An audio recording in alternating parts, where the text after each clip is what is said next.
Prince Hel just turned 15. To mark his adulthood, the king grants his 17th son his very own dominion.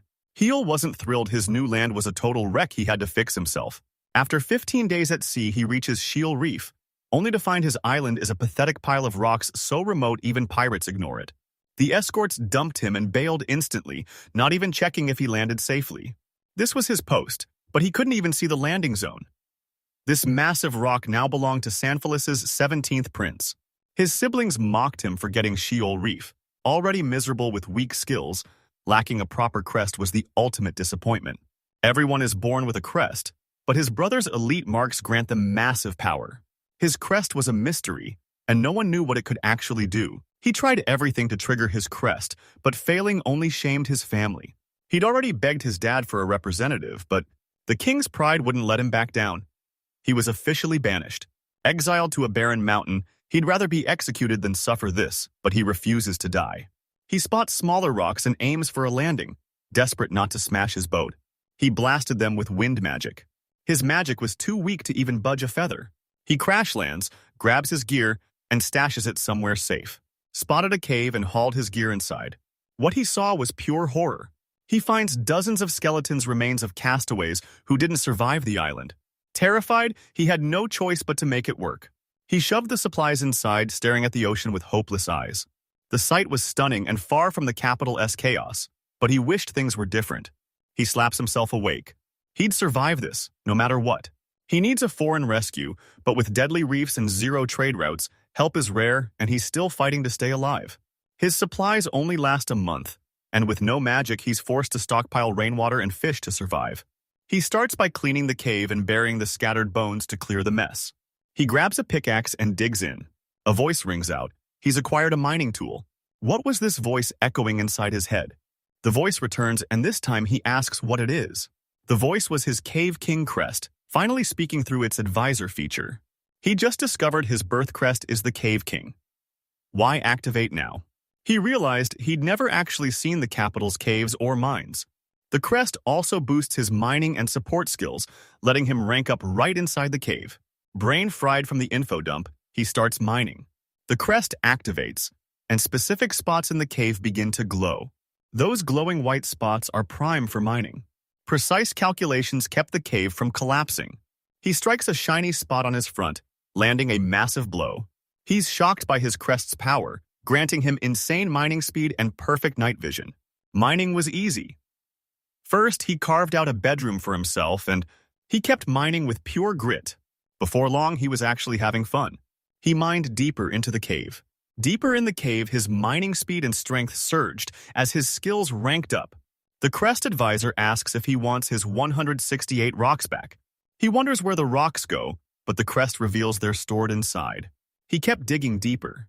He soon realized the surrounding rocks were making mining a nightmare. He loots the rocks, and they warp into his inventory Minecraft style. The crest added auto-retrieval to back him up. He's about to hit the other side, so he digs straight down.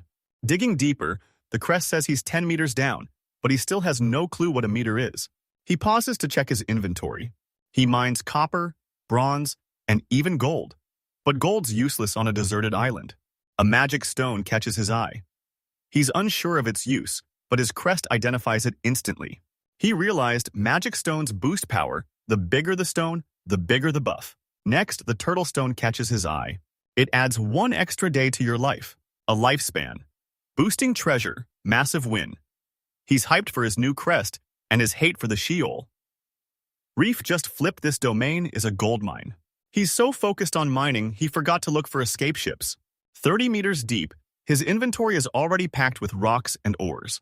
He's most curious about the magic and turtle stones, hoping they'll finally unlock advanced magic. He burned through all 90 magic stones. Surprisingly, he felt no different after using them. He tests it by clearing the path he just dug. He unleashes wind magic, flooding the entire cave. He cleared the path, blasting the rubble and bones right out of the cave.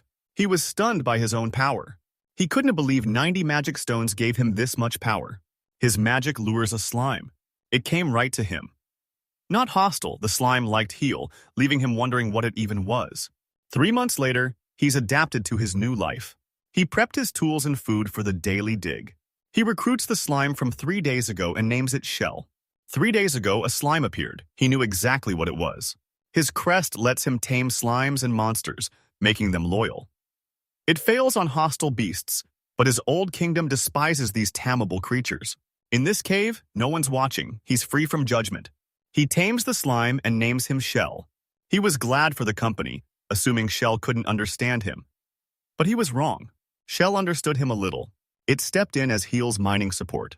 Shell was smarter than expected, reaching places once out of reach. He used hand signals to direct Shell's forms, tripling his progress speed. To fuel his growth, he's already devoured 500 magic stones. Magic boosted, hunger was history. At night, Shell molded into his perfect custom pillow. Mining later, he finds 10 more slimes. His rare shell makes talking to them effortless. He didn't care as long as they stayed out of his way, falling asleep wondering what he'd dig up next. Next morning, she wakes him up trying to. Shell signals him with bizarre jumps, leaving him totally confused. Spotting exactly where Shell is pointing, he spots someone and bolts. 3 green goblins drift toward his island, their boat smashed against the rocks. He hesitated. They were too dangerous. Humans kill goblins on sight, but Shell wants him to help them. He knew leaving them to die would weigh on his conscience. He heals them and hauls them to safety. He stashed them in safety and bolted. With them safe, he heads back into the cave. He left Shell on watch, ordering him to report any changes. One slip and the goblins strike. He's nervous, but his massive magic boost gives him the edge to survive. He cooled off and got back to mining. He started digging and loved it. It became an obsession, making him forget everything else. He scans his inventory for new loot. He finds 2 more, the Eternal Shining Stone and the Curse-Breaking Musogi Stone. They're useless to him, though he's already got night vision and there's no one around to curse him in this wasteland. He kept digging, and eventually, Shell signals him the goblins are awake. He scouted the goblins, hiding the second he heard them. He eavesdrops for safety. One guy eyes. Heel's food, but the others hold him back. The General Goblin. Elle senses Heel and instantly goes on high alert. Princess Goblin orders Elle to stand down since Heel saved them, but Elle refuses, still seeing Heel as a deadly threat. Heel's stunned the goblins speak his language, meaning they're from the same continent. He claimed he was harmless, but Elle couldn't trust a human so easily. Elle reads a scheme on Heel's face, leaving him totally baffled. Shell transforms into a mirror, reflecting Heel's face. Even he's shocked by his own terrifying look. He looks lethal. Daily mining was warping him. He masked his face and told Elle to eat up. He could always get more. He shows off his wind magic, snagging a massive haul of fish. Stunned by his insane power, Elle asks why he didn't just kill them. Princess Goblin tried reaching Elle again. She suddenly collapses, and her people panic for their princess. He asks if she's healed yet. The Elder Goblin shut him down. Ree's life is shrinking from a curse. They collapsed in tears as the princess's time finally ran out. Hill saw the disaster and stopped Varian Elle from dying with her. He claims he can cure her, but Elle snaps, shouting, "They've already tried everything." He uses the Misogi stone on Rai. Her life was fading too, so he used 79 turtle stones to save her. They wonder where he found those rare stones. All that mattered was Princess Rai was back and better than ever, even if she was totally confused about surviving her own death. Realizing Heel saved his princess, Elle slammed his head down in apology, cracking the ground. He invites Elle to eat and swap names, stunned by his power. After seeing Elle smash stone with his head, he realizes goblins are terrifying. Elle apologizes and introduces the Belden tribe himself as General, the king's daughter, and Vari the shaman. He introduces himself as the Prince of Sanphalis, or at least he used to be. Elle thought he was as strong as the prince, but the prince revealed his magic actually came from the stones he dug up. Hyal demanded to know why they were on the island. Elle tells him how orcs torched their village. The royal family was slaughtered, leaving only Princess Reese. After a year of being rejected by clans and hunted by humans, the survivors are heading for the new world. The ship's wrecked, and they have no clue if the others survived. Rai tells Vari not to blame himself, staying on land wouldn't have changed their fate. She thanks Heel for saving monsters like her. Peel plays it off, but he feels sick for them. She's dying, but with the pain gone, she can finally rest in peace. Heel tells her it's too early to quit. He reveals buried turtle stones can extend her life forever. He promises a week of digging could buy her over a year of life. Elle felt it was too much to ask, so he offered to help dig. Heel says it's fine. Ellen thanked him for the save and asked why he'd give her something so precious. He tells her not to worry. He's digging for fun and is glad for the company. She broke down, realizing she'd survive. It's only natural for anyone saved from death. Hyle shrugs it off, wondering what's next. He had the axes, but his crest revealed a game-changer. He can share his powers with his tamed monsters. He offers to tame them for digging help, but it's their choice. They get turtle stones either way. Grateful, they accepted and joined him as tamed monsters. We swore to serve him. She refused to sit idle. She had to help everyone and repay her debt to him. He starts naming them, and El becomes Elvin. Varys now Varys. They loved their new names and swore total loyalty to him. He used the shining stone to craft torches for the others who lacked his night vision. They spotted the glowing dig sites as he showed them how to mine. He smashes the wall, obliterating it. He tells them they all dig like him soon, reminding them he started from zero too. Without auto-retrieval, he ordered Shell to lead the slimes in gathering the rocks and ores. He knew practice made perfect. They teamed up to mine, instantly bringing the quiet cave to life. Heel flashes back to another tragic memory. Back when he was bullied for being weak, he's defending a monster being tortured by those bullies. Something in his neck triggered a flashback to that incident. Elvin asks if he's tired from digging, while Rihanna checks if he's okay. Rihanna calls out, but he's just lost in thought.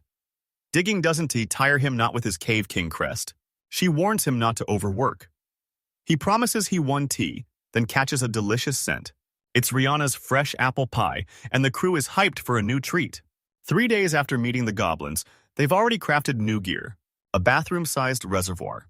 A basic kitchen perfect. He devoured Rihanna's cooking. Everything she made was god tier. Always delicious. She loved seeing him enjoy it. He's glad Rihanna's putting the items he brought from the country to use. Elvin had no clue mining was this fun. Varys agreed, both determined to keep the princess alive. She thanked them for her life.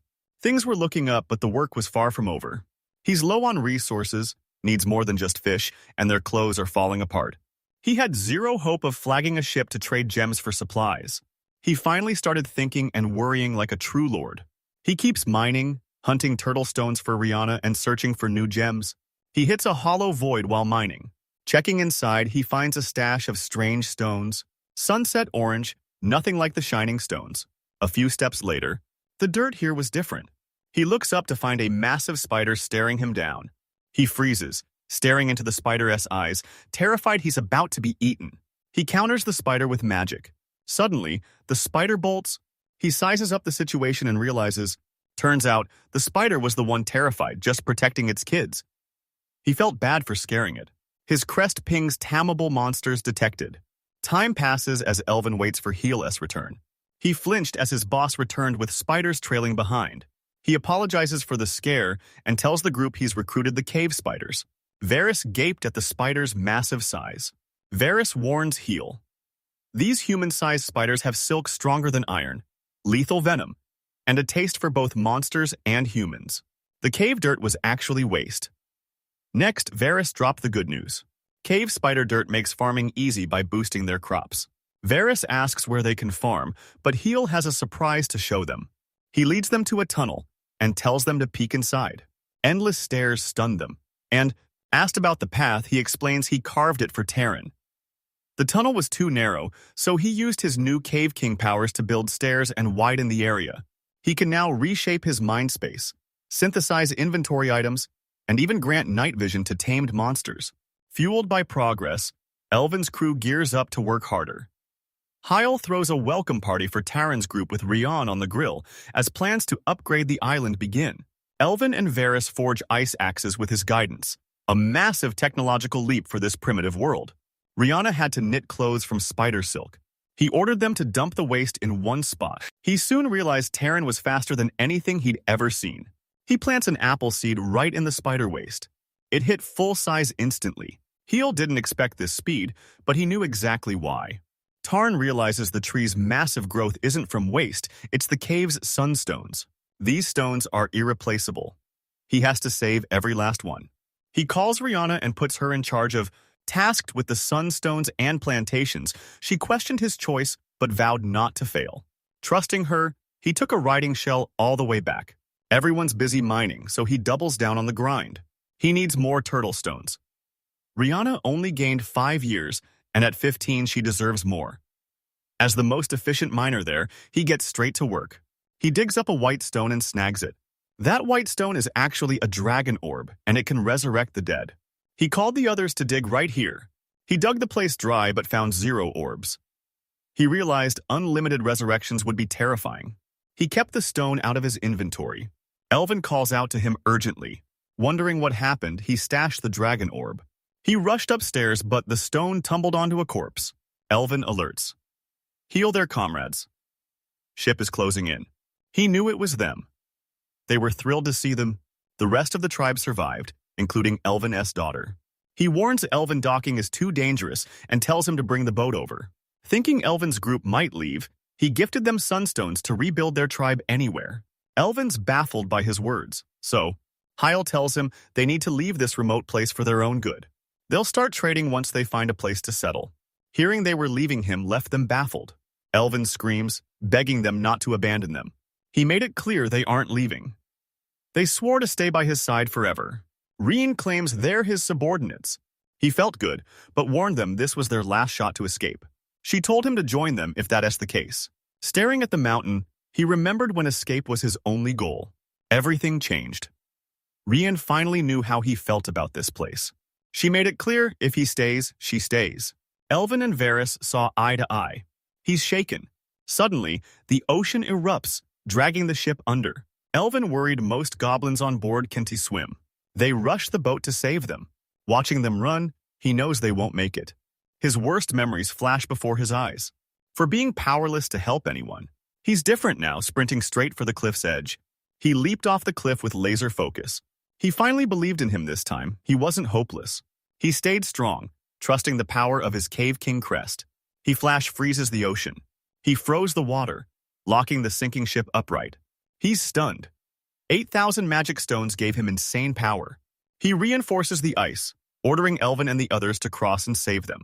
Elvin dives in, but slips on the... Heel didn't account for the ice. Taryn leaps in and carries Heel across the ice. He realizes her leg is the key to winning. Taryn's other spider children swarm in to help. Elvin hated being useless, but he was deeply grateful to the spiders. Shell and the slimes joined Heel to help. He orders everyone to save the drowning. He magically held back the tides. Slimes, spiders, Elvin's team saved everyone with 0 casualties. Heel used his magic to patch up the wounded. Rien thanks Heel for the save, wondering how she'll ever repay him. He's just happy everyone's safe. Elvin breaks down reuniting with Fu. He thought she was dead, but seeing her alive is pure joy. Others cheered for the emotional reunion. Heel admits he couldn't save the Belden tribe alone, thanking the spiders, slimes, Reyna, Elvin, and Varys for the help, a feat his past self never could have pulled off. Seeing his progress, he couldn't thank them enough for his transformation. Varys spots a man behind Heel and asks who he is.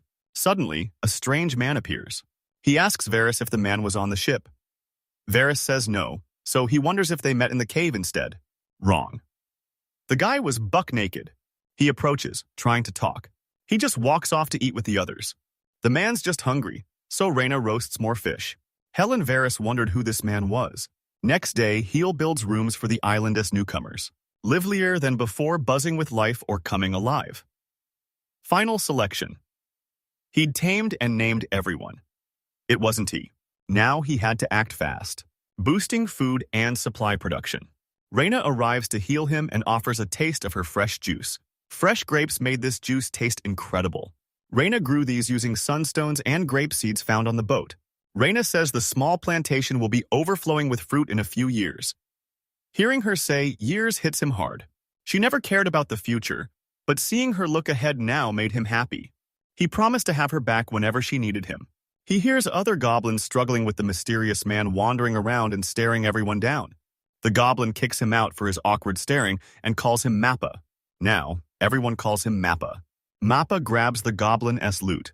He tossed them back like trash, and the goblin snapped. He hands Mappa a hammer and tells him to try it himself. Suddenly, Mappa's eyes flare with determination. Mappa starts crafting the items himself. He looked like a total pro. Heel could tell Mappa was used to this. Mappa kicked things into overdrive. They re-stunned as Mappa finishes the ice axes. It looked stunning, a total masterpiece. He pits Mappa's pickaxe against the standard gear, doubting his pickaxes were even usable. Mining with them in the cave instantly erased his doubts. Same iron, but my pickaxe is way stronger than a normal one. He checks the dragonstone's spot. He's certain he left it there, but it's gone. He spots a strange mark inside the hole. Spotting bones hidden in the shadows, he realizes the dragonstone resurrected Mappa. He's stoked to land another reliable ally. With Mappa's help, they leveled the island's coast. They stripped and rebuilt the ship, making massive progress on even bigger projects. He finds and tames more slimes to haul rocks. Everything was perfect, except for one catch turtle stone drops were drying up. Ryan says her current turtle stones are enough, but 10 years of life. For a girl her age, that's nothing. Heel realized helping her wasn't his only motive. He wanted Rihanna to stay and keep developing the island by his side. Suddenly, he breaks into a massive hidden room. He thought the island was deserted, but he was wrong. Signs show something happened to this inhabited island ages ago. He searched the room, looting everything he found. He found a heartstone, the core of artificial life. Now, he can build dolls. He is calling for backup. He grabbed the golden stone from the room as center. This evolution stone triggers monster transformations. The stone morphs monsters into new species, inheriting their age and personality. He found it freaky. He hatched a plan later. He consults Varys, Rihanna, and Elvin. Varys recognized the stone from their legends. He asks Heel about any goblin-like species. He recalled the hobgoblins and leaf goblins. Varys reveals the change. Stone-transformed normal goblins power seekers became hobgoblins, while forest dwellers evolved into leaf goblins. These examples show him exactly what it means to evolve. Varys froze, seeing the stone for the first time. He remembers the Cave King Crest's intel. The stone evolves to renew life. He asked if they wanted a shot. Elvin's curious but passes. He likes his body as is. Rihanna stepped up to master healing magic, but she hesitated, scared to use something so precious. Elvin, Varys, and Heel were all in. He told her magic would be a huge help. Above all, he wanted her to live. His words sparked her resolve to evolve. He agrees and hands her the change stone. She gripped it, eyes shut. She's wishing she could stay with Heel forever. She picks her new species. The stone flares up. The blinding light forced everyone's eyes shut. Seconds later, Rihanna transforms into a cute teenage girl. Her new look stunned her, but Mappa's even more shocked, catching a massive nosebleed, seeing the beautiful girl naked. Hours later, he's already awake. He forgot passing out until the memory hit him. How Rihanna evolved. He wakes up in Rihanna's lap as she promises she's right there for him. Seeing her flustered him. He springs up, still stunned by her new look, but she orders him to stay down after his sudden collapse. He jumped in to shield Rina from Mappa's nosebleed. He says he's fine, just tired, then asks how long he's been out and how Mappa is. She said Mappa's asleep too. He asks if she's okay. No one expected her to look human. After a long silence, she confesses she hated her old self. Cursed since birth, her body wasted away while her sisters mocked her. Soon, even her parents gave up and cast her out. She checked the mirror and saw her dream she was finally beautiful. She apologizes to Heel for wasting the rare stone on a selfish wish. He stops her. He's a changed man since arriving on this island. She deserved a fresh start too. It'd be a waste for her to be stuck in a body she hates. She thanked him for his kindness and support. He gave her a body and a new life, so she's offering him everything. He gripped her hands, about to speak. Then they spot Mappa behind them, watching it all unfold. Both were stunned, and Rihanna's new form shocked the Belden tribe too. She crafts new gear from Terran and silk. She asks how they see her. Everyone was stunned by her overnight change, except those who saw her evolve. Seeing Rina's hustle, they realized it was her and quickly warmed up. She mastered magic and martial arts with her new master, reborn with endless ambition. She heard every word and move. Heel loved seeing her enjoy the change. Varys confronts him. What's he thinking? He denies staring at Rihanna's legs, but Varys takes him literally, expecting him to spot her farmer crest instead. Rihanna's farmer crest guarantees a massive harvest, so Heel was smart to put her in charge. He's shocked goblins can have crests, but Varys confirms it's possible. He apologizes for being rude. He thought only humans had crests. Varys flashes his crest. The Sorcery King was a legendary crest. He knew its insane potential, but Varys can't use it. He lacks magic. He used his crest to help Rihanna master magic, even though he couldn't use it himself. Varys orders them to reclaim land from the sea, expanding the island to grow more crops. He also planned bigger play areas for the kids. Varys needs more materials, but Heald has a plan and tells him to leave it to him. He realizes the workshop works even outside the cave. He spawned blocks exactly where he planned. He uses water magic to clear the surrounding seawater. He filled it with rocks and gravel, then topped it with cage spider dirt. This'll do for now. He builds a massive workshop, and Rihanna, Varys, and Elvin head in to inspect it. Kids followed, loved the spot, and thanked Healford. For it, he was glad to help. Rihanna thanks him, ready to grow massive crops in this new space. He was hyped too. A giant bird ambushes Mappa and swallows him whole. Goblins panicked. The killer. Bird always hunts in deadly flocks. He orders everyone back to the cave. They sprint back, but one kid trips. Things get tougher. Fola shields the kid while deflecting birds with magic. Suddenly, a bird charges Fola and the kid. Just in time, the elf-S strike severs the bird's neck. He rescues his daughter and orders her to run. He decapitates the killer birds. Witness the true power of the Belden Goblin General. He joins Elvin to help him. Suddenly, another bird charges from behind. Rihanna blocks it with her shield magic. She told him to do what he must. Thanks to her, he focuses on the killer birds. He warns Elvin to only hit the heads they don't know which bird holds the mapper. Varys summoned them to the entrance. He decides to protect it. Suddenly, he remembered the Heartstone. He forged a rock golem around the Heartstone, and it easily slaughtered the birds guarding the entrance. The bird pukes Mappa back out. A slime catches him just in time. No more worrying about hitting Mapper. He orders Elvin to gather them now. Elvin strikes with his Tarrant silk tethered axes, binding dozens of killer birds at once. He's a powerhouse, and now he's making his move. Freeze and snatch the birds with blizzard magic. He flash froze every captive instantly. The rest of the killer birds were wiped out instantly. The goblins roar in victory. Elvin was hyped watching his boss dominate the fight. Rihanna rushes to heal him, asking if he's hurt.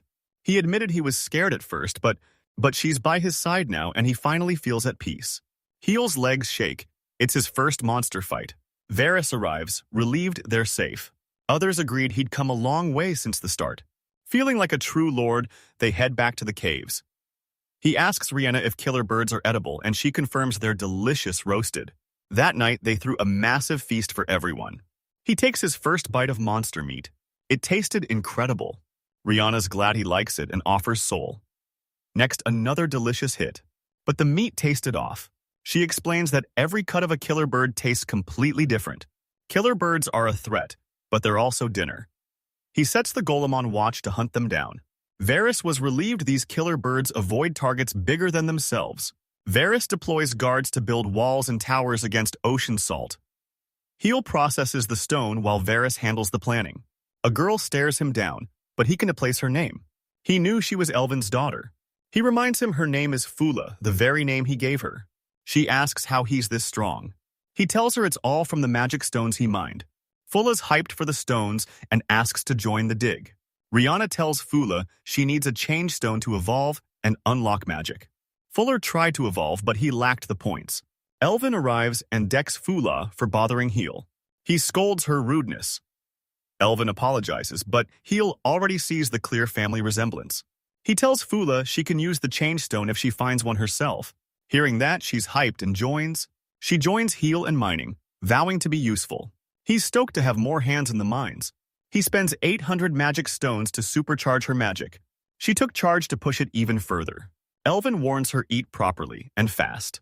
Heal ends the day with reclaimed land and a feast. Shield Reef marks its first Memorial Day. The next. He checks the massive freezer Rihanna suggested for bulk food storage.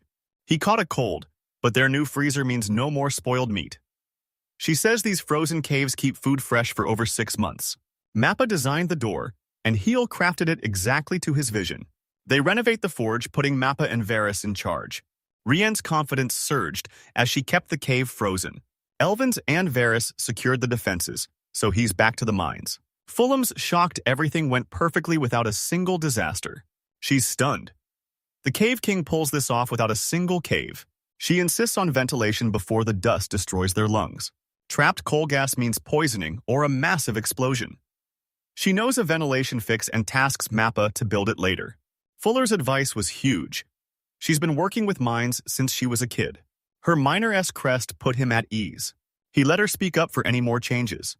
With pro instincts for digging up ores, she was his biggest rival since Terran. Fuller asks Heel if he has a father. He admitted he had one, but it was a struggle. He feared his father and brothers. Even with his new powers, his family is still leagues ahead.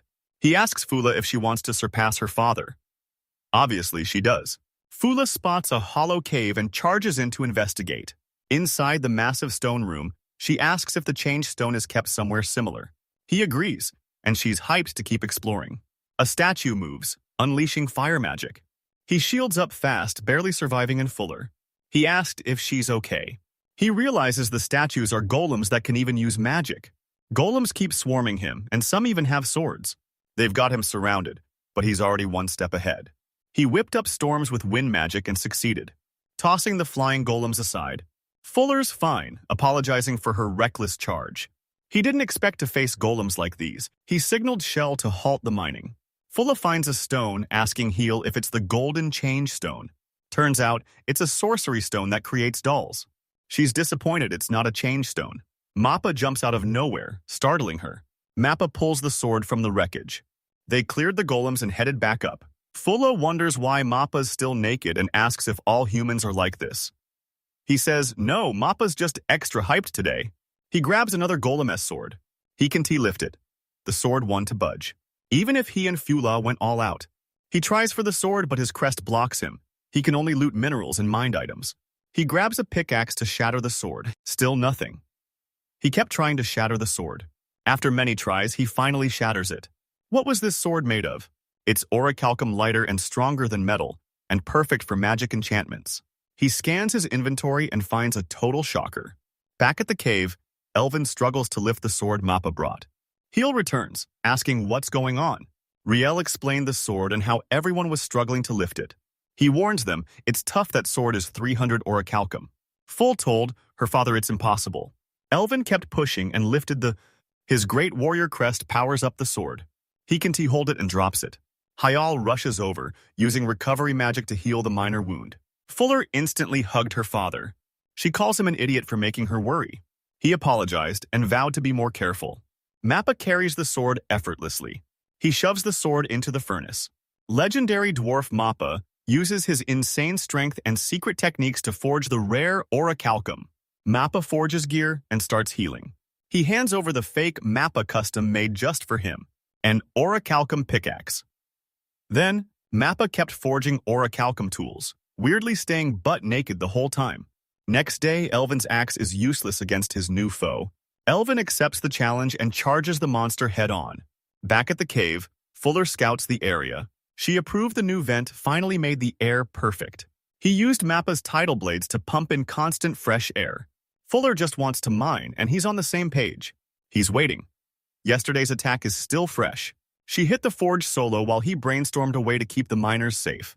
He needs more accurate golems, so he starts sketching a new design on the ground. He went overboard, crafting an orichalcum design packed with swords, bowguns, and magic stones. He burst into a wild grin just as Rihanna arrived to investigate. She startles him mid-work, quickly apologizing for breaking his focus. She asked for a moment, and he agreed. She brought him along, opening up like never before. She tells him to follow quietly as they head to her farm. He's shocked when she leads him straight to the plantations. Fruit is booming, apples, grapes, lemons, and palms are everywhere. He praises Rihanna for being a great orchid, and she thanks him for the compliment. They're still short, but she's got an idea. She focuses and punches the coconut tree. A coconut drops, she leaps into the air. She slices them with kicks mastered under General Elvin. He's stunned by her hidden side as she squeezes lemons into coconut juice. She watered it down to keep their fun in check. He questions her massive power while sipping her juice. The juice's flavor hooked him. It contained perfectly sweet and acidic, way better than the last juice. Noise erupted from the shore. Elvins, fresh from slaying the shell monster. He downed that Satan shell earlier behind the island. Elvin warned them to stay alert if they find one, and he claimed forcing them open was easy, but Varys warned the others not to try. Only Elvin had the power for that. Varys squeezes something from the shell. He asks what it is. Mappa tastes it and collapses. It's the Satan's shell. Numbing liquid used to paralyze prey. Varys joked the poison could turn deadly. He was kidding. It's actually used to harvest purple dye. Satan shells his domain to stop the killer birds. He crafts 14 golems, numbering them 1 to 14. 615 held magic stones, 2 mastered defense, and 2 gained elemental powers. The Watcher sounds the alarm, more Satan shells incoming. They are re-invading through the unfinished wall. Facing 50 enemies, they doubted they could handle them all. Hyle asks Varys for their weakness. He reveals Satan shells can't handle lightning. He told Elven to step aside, it was time to test his new golems. Elven agreed, telling Heel to call if trouble hits. Rihanna asked to join him, since she's also a lightning user. Hyle summons Golem, plus 6, 7, 14, and 15. He charged straight for the Satan shells. Shells scale the walls, striking the golems and heal. He orders 6 and 7 to shield them. Rihanna instantly wipes them out with a lightning spell. Elven and Varys watch the Satan shell clash. The golems are tanky, high-endurance mobile forts. Heel orders 14 and 15 to blast them with lightning. The shells pressurized and unleashed their liquid, but golems easily shielded them. Finally, they light the shells. Elven's golems did their job, shielding Heel from the numbing liquid. The ordeal ended way faster than he expected. Golems blasted magic mid-clash as he thanked Rihanna and the crew for the assist. A few shells still remained. He snipes their heel from behind with numbing liquid. Rihanna spots it and dives in to shield him. Elven clears the shell, but Rihanna's already latched on, her body slick with numbing liquid. Her body goes numb, she's paralyzed. He heals her instantly. She thanks him. She complains she's sticky and he figures, thinking she felt gross, he rushed to grab her water. He spots a pair inside a shell, a rare find for Satan's shells and a beautiful one. Heel gave Rihanna the pair, thinking they'd suit her perfectly. She gets flustered and hands back tossed him the pearl and bolted.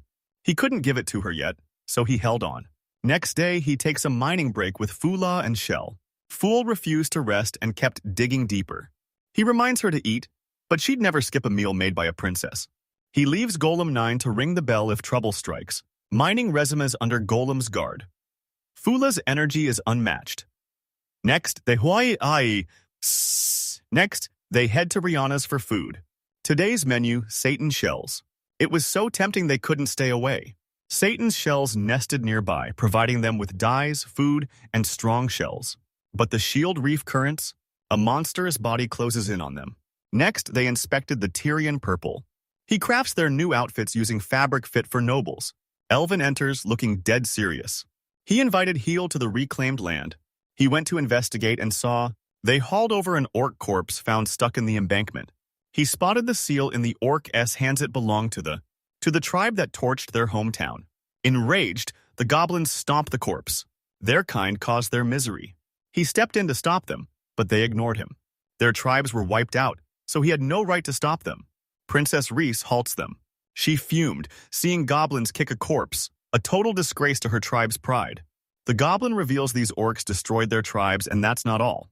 They displayed the king's corpse as a warning. She refused to let them act like those orcs. She says it's up to Heel to decide how to handle this. She apologized for the trouble. He thanked her, feeling exactly like she told everyone. Now the chief, he takes command. He sensed their rage and frustration, they just needed to vent. He wouldn't let them disgrace themselves by kicking a corpse. He bows low, begging them to listen and control their rage. Seeing their boss bow for their failure, the crew was hit with pure shame. Elven and Varys told him to look up. Heel ordered Varys to bury the dead orcs. He soon realized this wasn't the only body. The ocean was choked with floating corpses. They dragged the bodies. Kobolds joined, two bitter rivals to goblins and orcs alike. He wonders if orcs and kobolds clashed, but that doesn't explain why they were in this remote wasteland. Elven warns him something's wrong. The wounds on these corpses are absolutely horrific. These weren't blade wounds. They were massive fang marks, bigger than anything he'd ever seen. Orcs were literally ripped in half. He asks if Elven means something else attacked them. Unsure, Elven orders high alert for arm ships, while the Cave King stays clueless. He put Varys on burials and Elven on defense. Rihanna and he scavenged for supplies, doing whatever it took to survive. The whole place was trashed. He hears a noise. He asks Rihanna if it was her, when, turns out, the voice is coming from a treasure chest. He uses his picking skills to crack the chest lock. The box flies open and something shoots out. He held it a puppy. The pup instantly scrambles all over him. He asks Rihanna for the next move, but the pup pees on his clothes, leaving him panicked while Rihanna laughs. She promised to wash his clothes as he eyed the cute puppy. Rihanna hoped everyone realized the baby kobold was innocent. She knew the tribe would understand they were all raising the baby kobold now. Next day, he's back to mining more minerals. He loved using his new Mappa-made orichalcum ice axe. Anxious about the coastal battle and lacking a plan, he just kept mining. He mined more minerals to fortify the island as defenses. He grabbed them, constantly checking his inventory. He notices his magic stone loot is drying up. He needed more to boost Rihanna's mana, knowing Fula and Varys would need some too.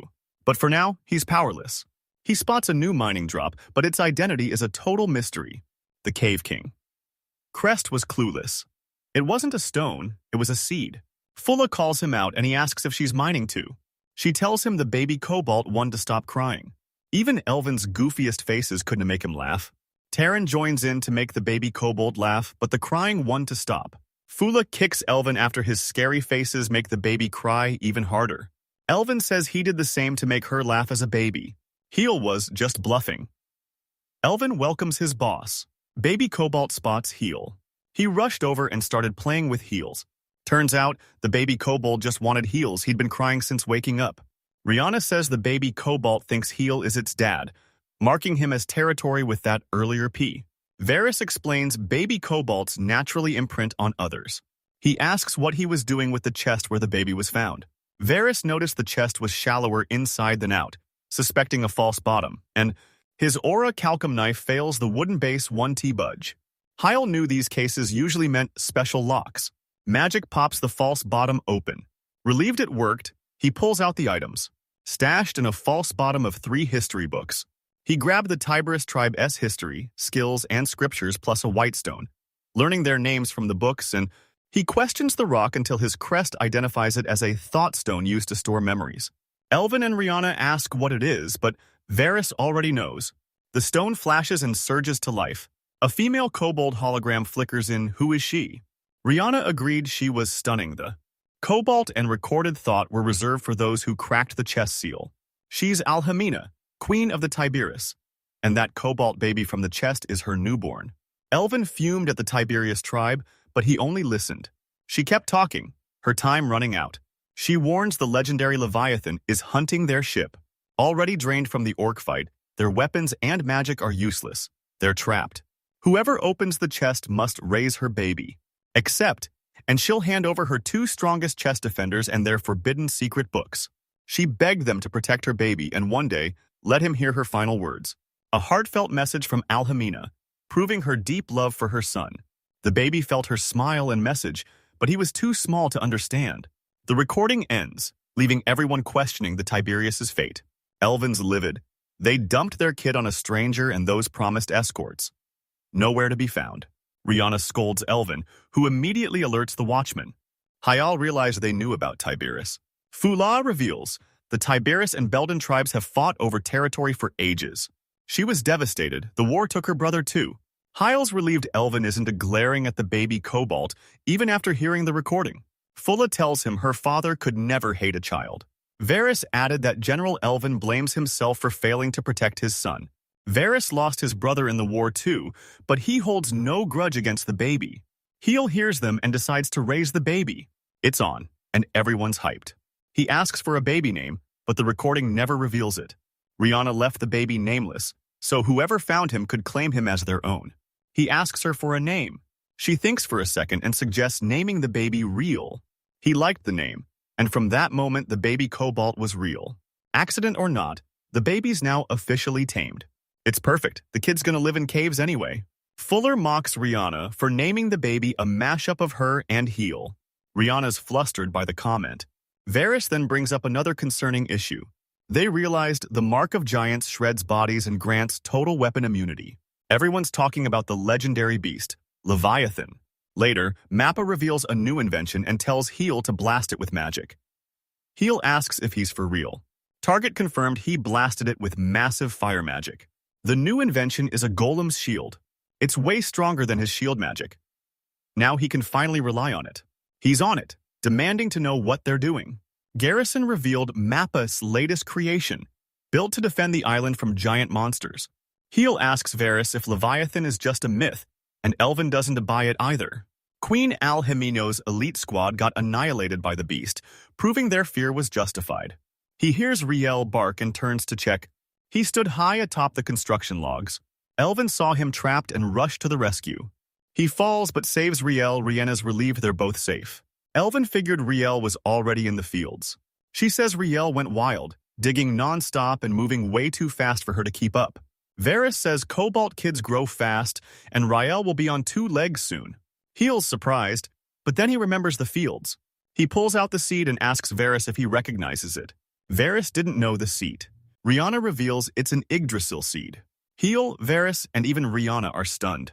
Asked how she knew, she claims it just slipped out. The secret. Her farmer-esque crest granting her knowledge of every plant.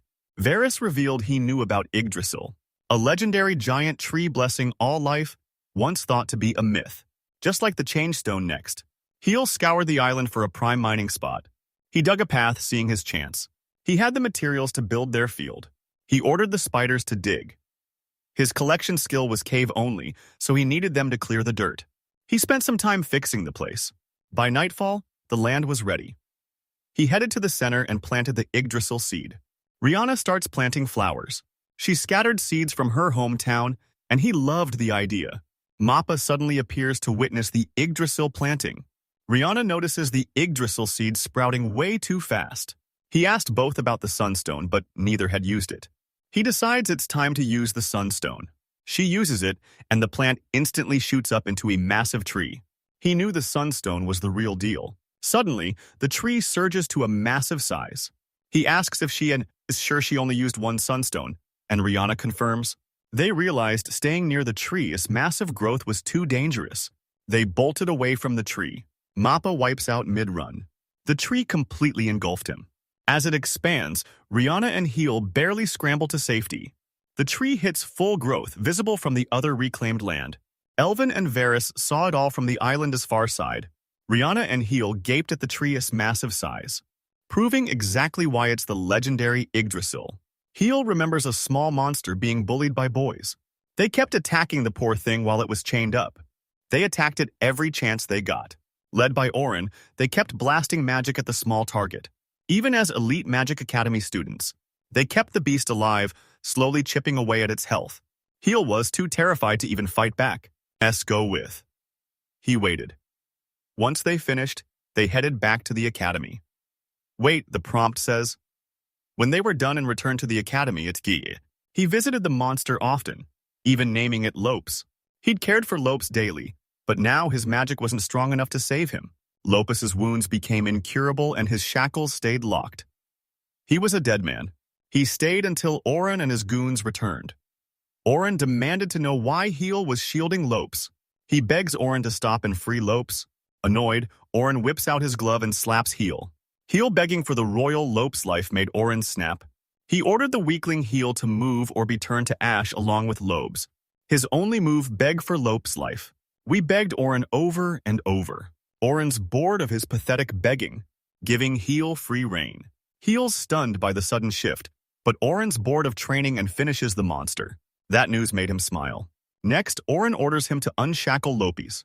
He gave Heel total freedom. If he wanted to release Lopes, he could. He can to let a monster roam the capital.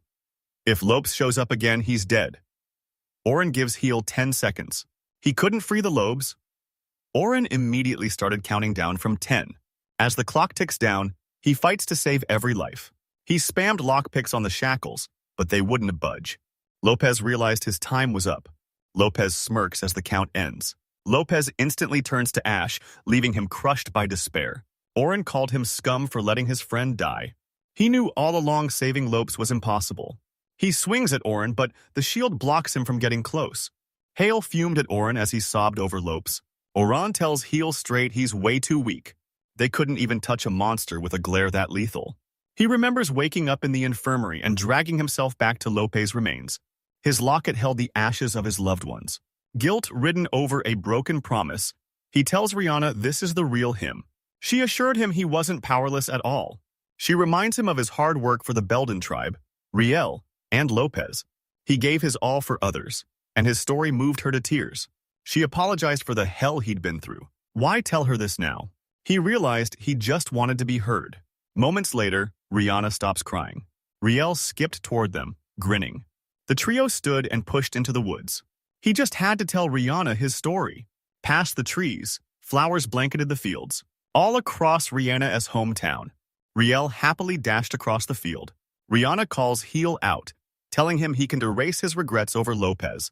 He can forget that when things get tough, his friends have his back. He wasn't alone anymore. He had a massive family. He had Rihanna to thank. Varys scouts the Yggdrasil tree. Discovering its leaves makes salve and tea. Too much puts you in a daze, so watch out. Light but tough, these branches are strong enough for orichalcum tools. They even forged orichalcum ice axe handles. Tasks finished and time flew. It's dinner. He alerts fully. She wasn't tired, but he told her to finish tomorrow. She agrees and stows her pickaxe. He realizes Yggdrasil branches also cut fatigue. The tree blessed everyone. With flowers in full bloom, he was hyped for the harvest. Happy their island life was thriving, he drifted off to sleep. He heads to bed, wondering what tomorrow holds. He wakes up to find Riel acting weird and sobbing. Hearing his cries, the others rush in to investigate.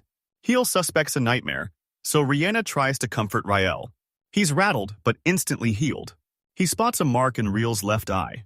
It's a crest, and suddenly, everything flashes pure white. Riel's mark beams signals straight to their brains. They witnessed his memory of the Tiberius tribe's destruction. Dead kobolds lay butchered on the board. Alhamina fights to shield the others from the beast. The monster's raw power shattered her barrier instantly. Staff and right hand severed, she forces her shield up again.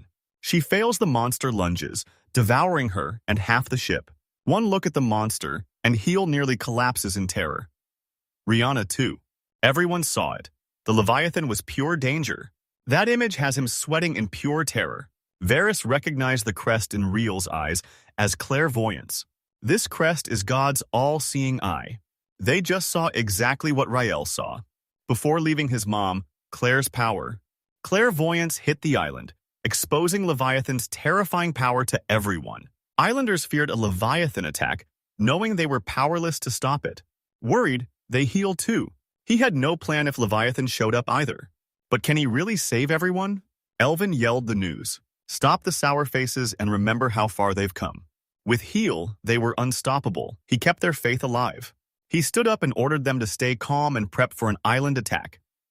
They couldn't ignore a legendary beast even if it wasn't a certainty. No matter how strong, they'd stand together. He asked everyone for their strength.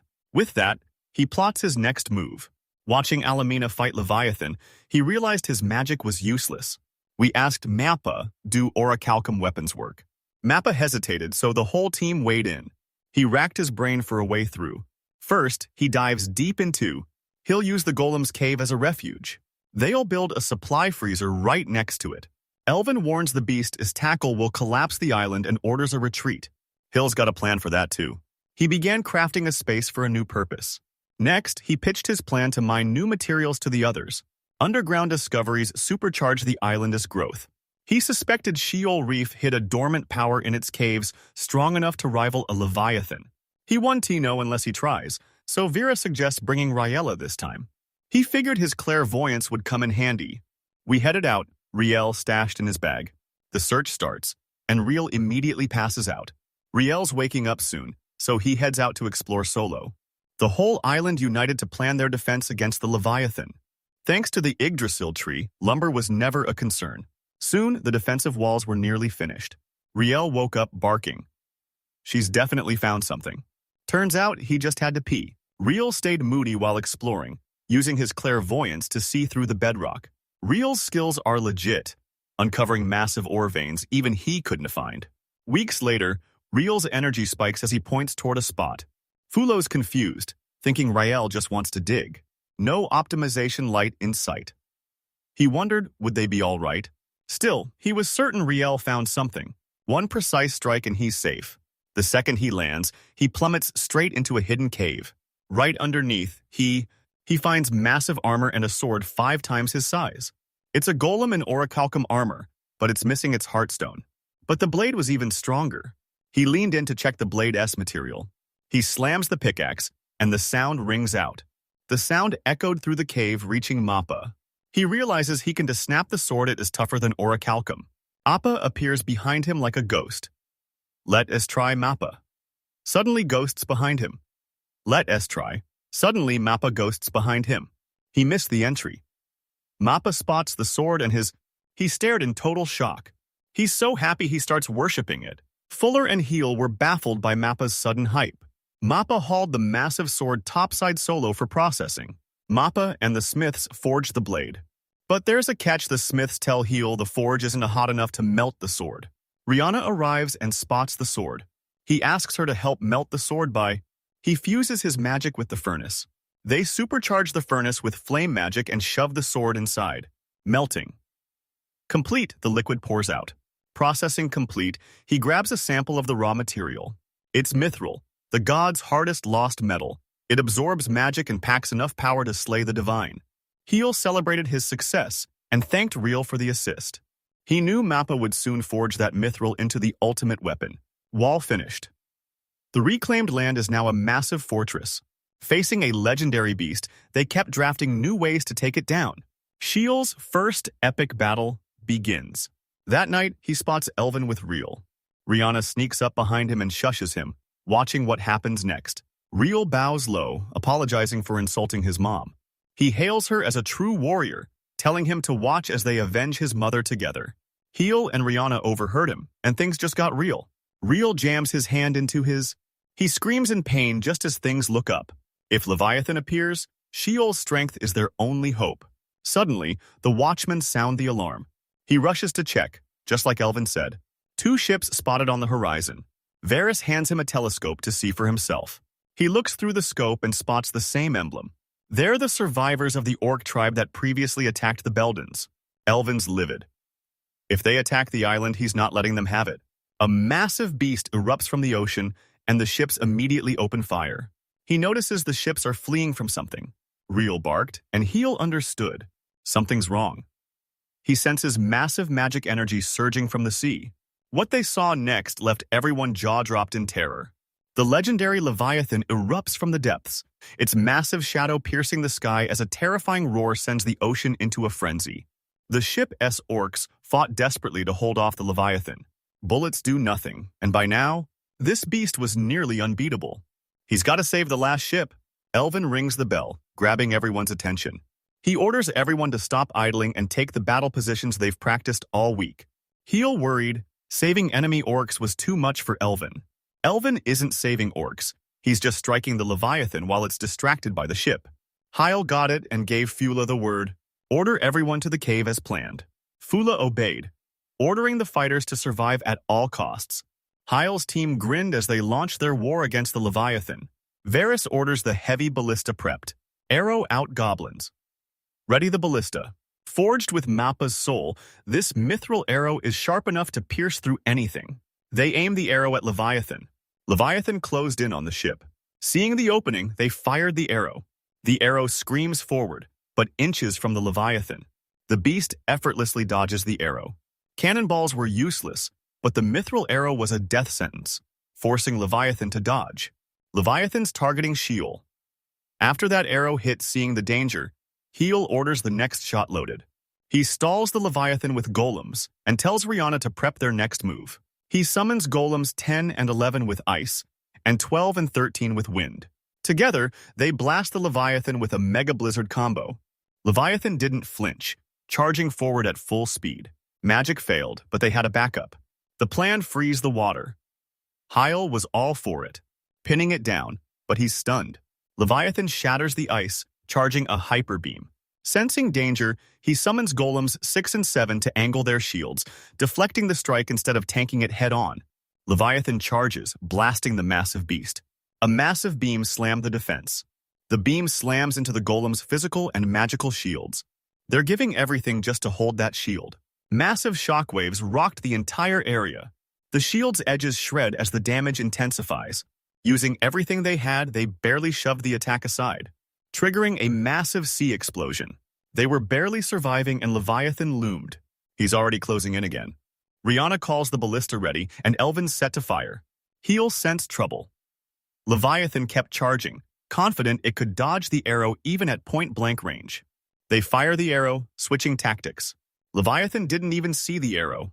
All eyes on the outcome then. The arrow strikes. The arrow strikes the Leviathan, piercing straight through its body. Rihanna's hiding spell turns the arrow invisible, catching the Leviathan off guard.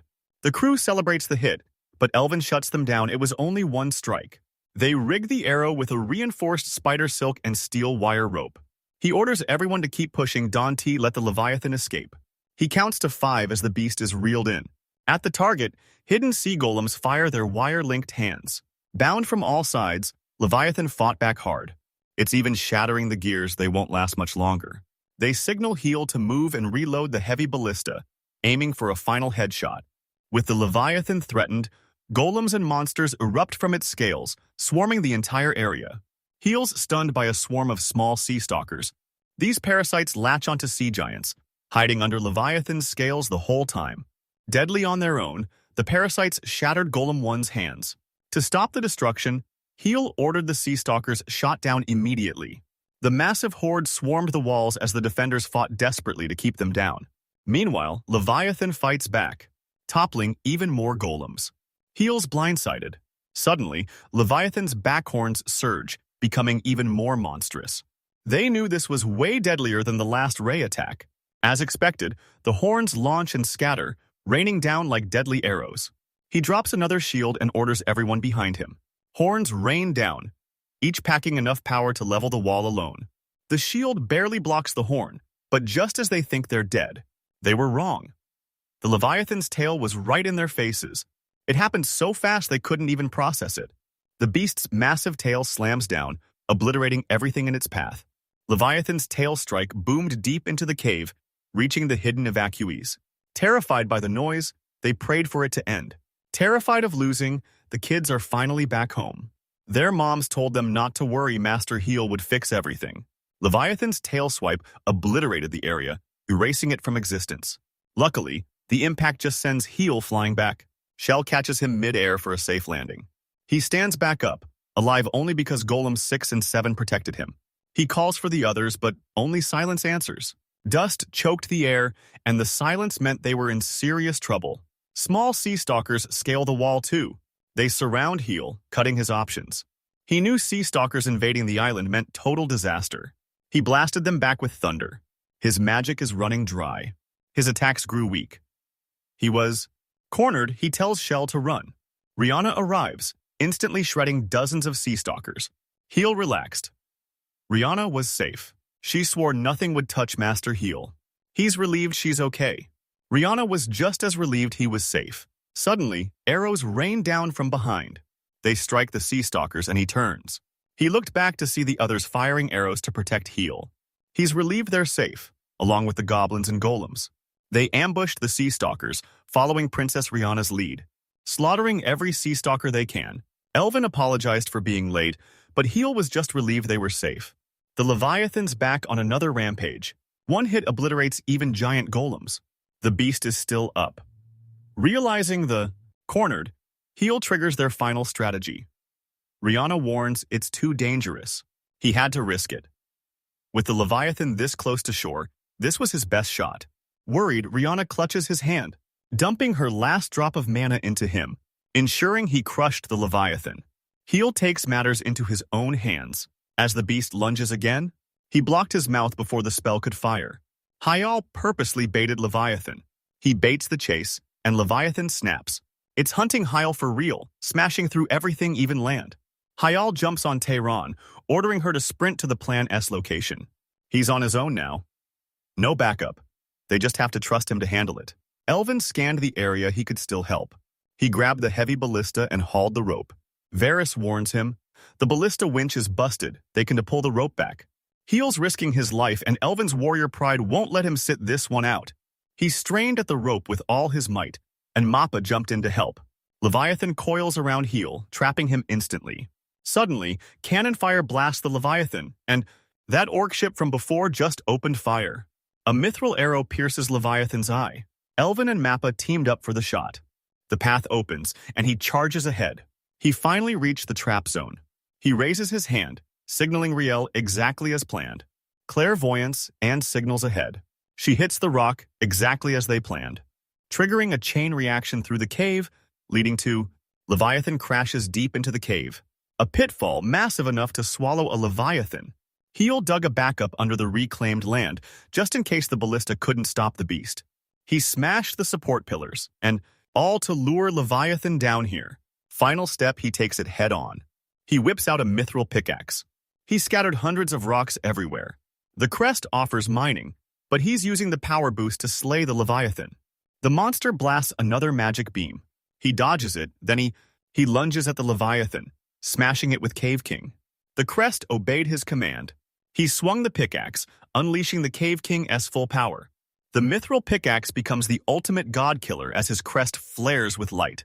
Suddenly, light bursts from the earth, visible to everyone above, all from the impact of Heel's pickaxe strike, crushing the Leviathan's head to pieces.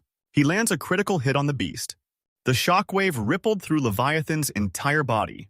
The impact shattered the Leviathan's entire body. And that's how Cave King Heel crushed the legendary beast.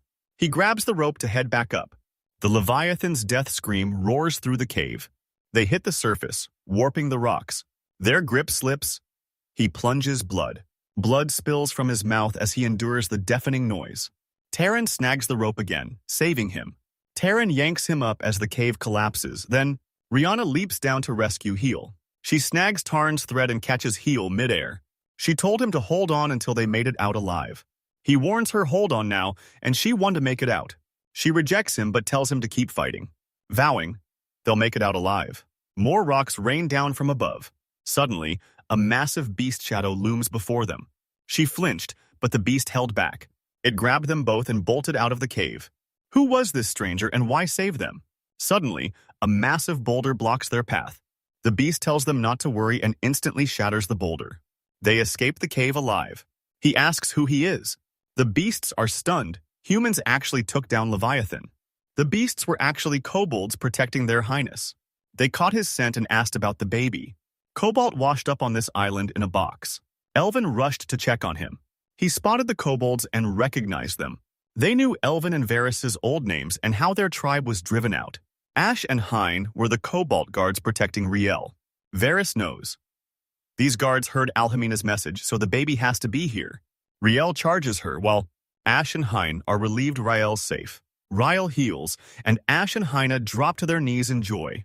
Seeing Riel safe, they apologized for failing to protect her, calling it their life's greatest failure. Heel was glad, but Riel was too young to understand. Elvin asks Ash how they reached this island. Ash filled him in on the outcome. 2 days adrift and they're finally sinking. Corvus tribe orc pirate Camus rescues them. A boat nears the island, and Elvin asks Ash why he isn't at the war. Ash needs to meet Camus. Their ship is wrecked and ammo-s dry. Elvin knows his revenge is finally within reach. Their lives are in his hands. The boat docks. They hit the island with 2 orcs, stunned into silence. He introduces himself as the Lord of Sheol Reef. Corvus leader Camus was stunned after their wild battle. He couldn't believe a human ruled this monster island. Camus was triple the size of Heel, an already massive orc. Camus recognizes El, but Elvin reveals his name's changed. They saved them, but he hasn't forgotten who destroyed his home. Now, how will they get even with these orcs? Camus says their meeting was fate. Camus drops his sword and kneels, offering his life. Taking the blame for the Corvus tribe, he offered his head to spare his people. Elvin knew Camus' mind was set. An orc blames a traitor to clear Camus, but Camus shuts him up. He tells them to stop the shame and let him die. Heel hears him, and Elvin orders the crowd to shut up and listen to Heel. Heel demanded the truth regardless of the outcome, letting the other orcs speak. Their former second-in-command, Claude the Orc, was a traitor who waited for boss Camus to leave before raiding the base and stealing the fleet. Claude hated his boss's soft methods, so he rallied the orcs with promises of power and riches. Seeing everyone side with Claude was brutal. You raced to reclaim the fleet, but it was too late. Claude was already running wild. Heel realized Claude was the one who attacked the Belden tribe. Mid-fight with Claude, Leviathan crashes the battle. He realizes those mangled orcs washing ashore were actually Claude's men. Elvin knew orcs were usually chivalrous, but they still raised his hometown. Camus blamed himself for his tribe C split and his ancestors' sullied flag. He felt for him. Elvin regrets splitting up. If he'd kept his people together, the Belden tribe wouldn't have been attacked. Elvin draws his sword, demanding he take responsibility. Camus accepted, honoring his word and ready to fall to Elvin. He tries to stop Elvin but shocks everyone. He swung his blade, but spared Camus. He hands Camus a sword and challenges him to a duel as the tide. The Corvus leader accepted the duel, and everyone watched the outcome from the sidelines. Hill worried for Elvin. He's facing the orc leader. We figured he needed a shield at least. Rihanna stops him from interfering with the match. He locked in on the match. Camus tells Elvin he's ready to die for the Belden tribe. The duel is on and he's not holding back. Elvin loved it. Confident in his power, he refused to hold back. All eyes goblins, Heel, and Rihanna locked onto the duel as it began. Elvin readies his rope axe, Camus draws his sword, and the duel begins. Neither wastes a second to strike. They clash instantly. Camus easily dodges Elvin's axe, landing the first blow on his left shoulder. Another massive swing sends Elvin's axe flying. Heel was stunned by the breakneck speed of it all. Elvin grabbed his weapon for round 2.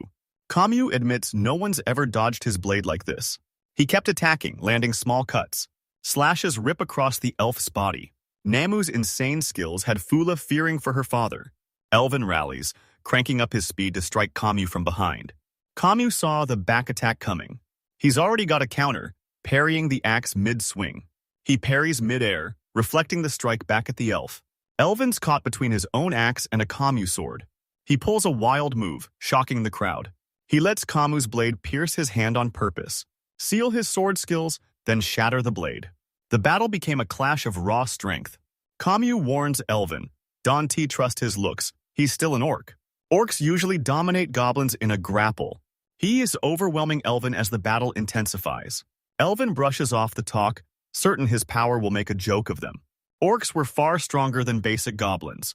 Elvin was the Belden tribe's greatest warrior. His warrior crest flares, amping his strength. He hoisted the massive Camus high, defying his huge size and weight.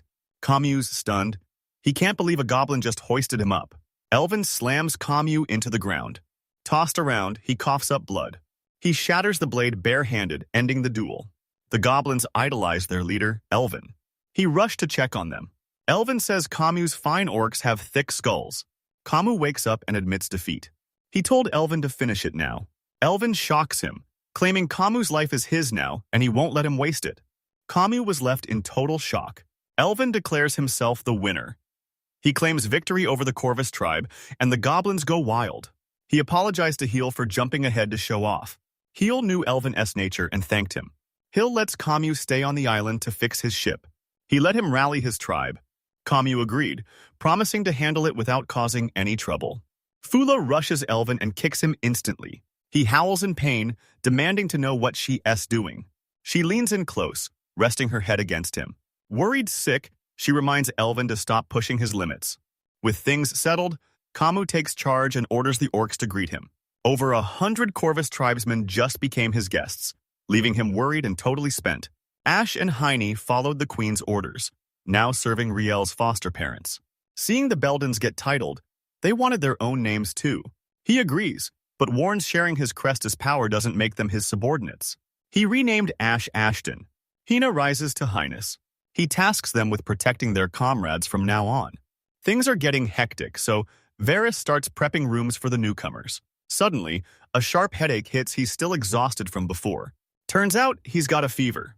Diana takes him to his room while Varys handles the rest. Heel brushes it off, but she reminds him he's totally exhausted. Ignoring him, she hauls him into the lab. Talk about a total embarrassment. Camus and Hines feel the awkwardness, but she's too dense to notice and heads straight for Heel's room. Heel knew he needed rest, so he left Varys in charge to focus on recovery. Varys eyed Leviathan's massive corpse, planning his next move. Mappa just starts eating it. Mappa danced for joy. The meat was delicious. Varys summons golems 10 and 11. They turned the cave into a freezer, and suddenly, the Leviathan was on the menu. He still had to pull out the sea-damaged golems. Orcs arrived, offering Varys their expert fleet to help. Varys agrees, tossing them ropes to bind the golems. Heel wants orcs and goblins to move past their history and unite no matter how long it takes. The orichalcum shield saved the Heartstones, so he'll just rebuild and reuse the golems. Heel needed his strength back to move, so Rihanna stayed by his side prepping food, caring for him and handling his every need. She demands he eat better and starts spoon-feeding him. He loved being fed, and her care was finally making him feel better. Varys's Yggdrasil medicine kicks in, and he's healing fast. He tells Rihanna not to worry, he'll recover soon. Rihanna says it's no problem, insisting he deserves the rest. She loved looking after him, and he lived for her kindness. He refused to rest while the others worked. He needed to get back to mining. Deep in the caves, mining goblins notice a sudden heat. Mid-dig, tragedy strikes, and water burst from the hole he just dug. Tragedy turned to luck. It was a hot spring. Next day, Heel reflected on his journey reaching a reef island, saving a wrecked ship, and slaying a legendary beast. Next, even after surviving his trials, he's facing his greatest challenge yet. He's sharing a hot spring with Rihanna. She's loving it, but he's pure awkwardness. It all started a week ago. The day the hot spring is found, he tries to mine while recovering, but he's in too much pain to even swing. Rihanna finds him screaming in agony after moving too soon. She warns him to take it easy, and he apologizes again. Camus calls him a sinful man for worrying his girl, but he's stunned to see others are there too. Camus claims he's just passing through on Rihanna's island tour. Rihanna hands Heel his clothes, still shredded from the last fight. Reyna reinforced them with spider silk, making them stronger than ever. He thanks her. Ashton realized this island was still full of surprises. It looked like a reef, but hid massive tunnels and advanced forges. Even world traveler Camus had never seen a Yggdrasil. Pleased, Heel vows to keep improving the island, telling them to take whatever they like. Camus agrees. They promised Heel they'd soon earn their place as islanders. Goblins still hesitated to lead the orcs, but Camus knew it'd take time. Heel promised. They'd understand soon since they already like humans. Camus appreciated the kindness. He asks how Heel built a kingdom just by befriending monsters. Heel reveals he's from San Felice, and Shield Reef is part of his home. Sanfalis catches Camus' ear, but Fuller interrupts. They've got trouble, he asks, and she fills him in. Him about the sudden underground geyser. He followed the group to see for himself. Varys checks his health and he's fit enough to walk, calling the hot spring a legendary discovery. Elvin was hyped. He absolutely loved hot springs.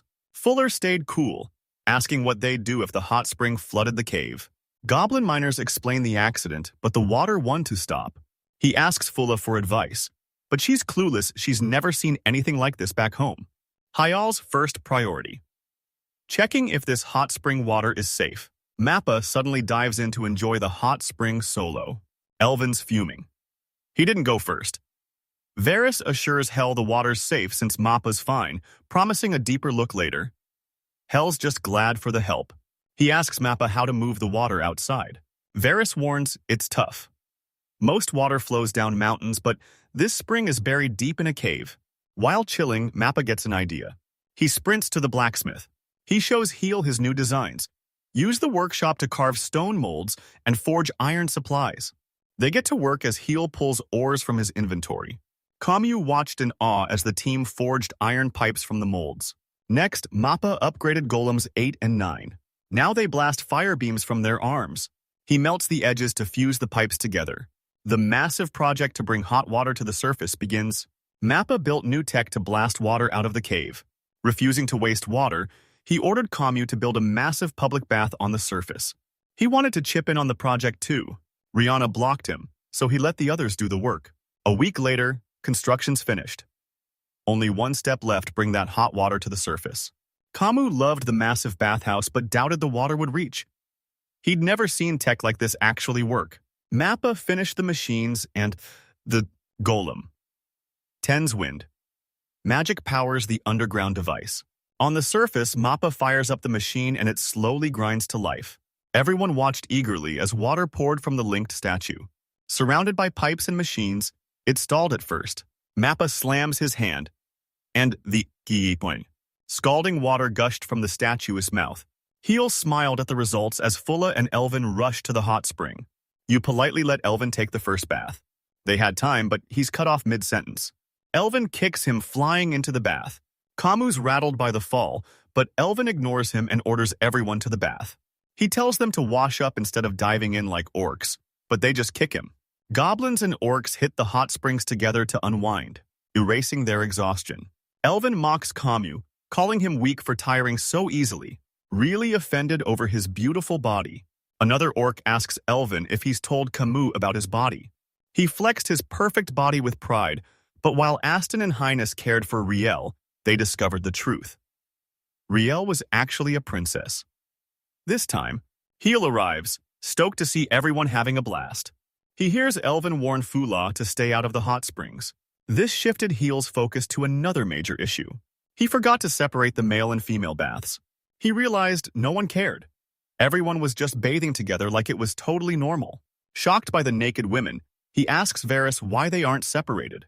Then he realized someone else was there. Rihanna's enjoying her bath and offers to wash his. Suddenly, his mind spiraled. He's torn should he use this to his advantage, or just fall in line. Too shy to just let it go, he bolts, faking dizziness and leaving her completely baffled. Ignoring the group bath, he heads into the cave with a Shell in tow. He told Shell he wanted to join the group, but felt like a fraud because he knew the truth while they were clueless. He headed straight for the hot spring S source. He finds fresh hot water. He hit the bath, washing away all his stress and exhaustion. One look at the machines and he knew Mappa was a genius. Rihanna walks in and catches him bathing alone. He asks why she's here. She says she couldn't leave him alone. She figured Heel just wanted to soak in peace. She asked to tag along. He just plunged into his deadliest situation yet. His pride's on the line and he's panicking, but Rena's unfazed, pointing out a star-shaped rock. He dives into his inventory to stay calm. Rihanna says they need to talk and he's losing his mind.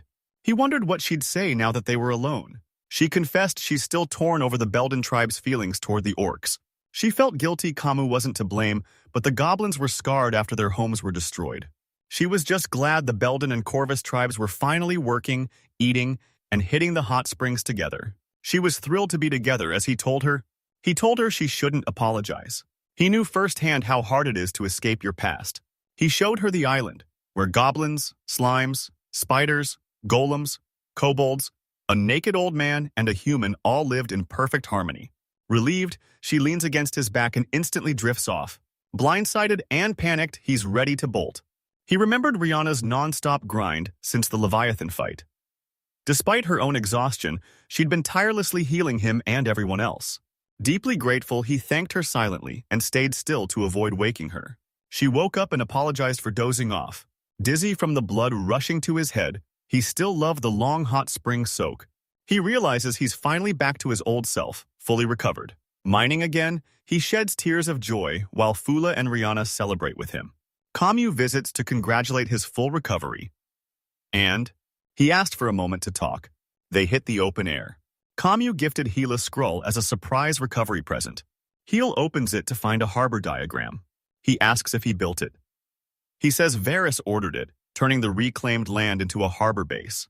Camus says Heel wants global trade, but he's gutting Belden's ships for lumber. Camus cleared him to use the Corvus ship.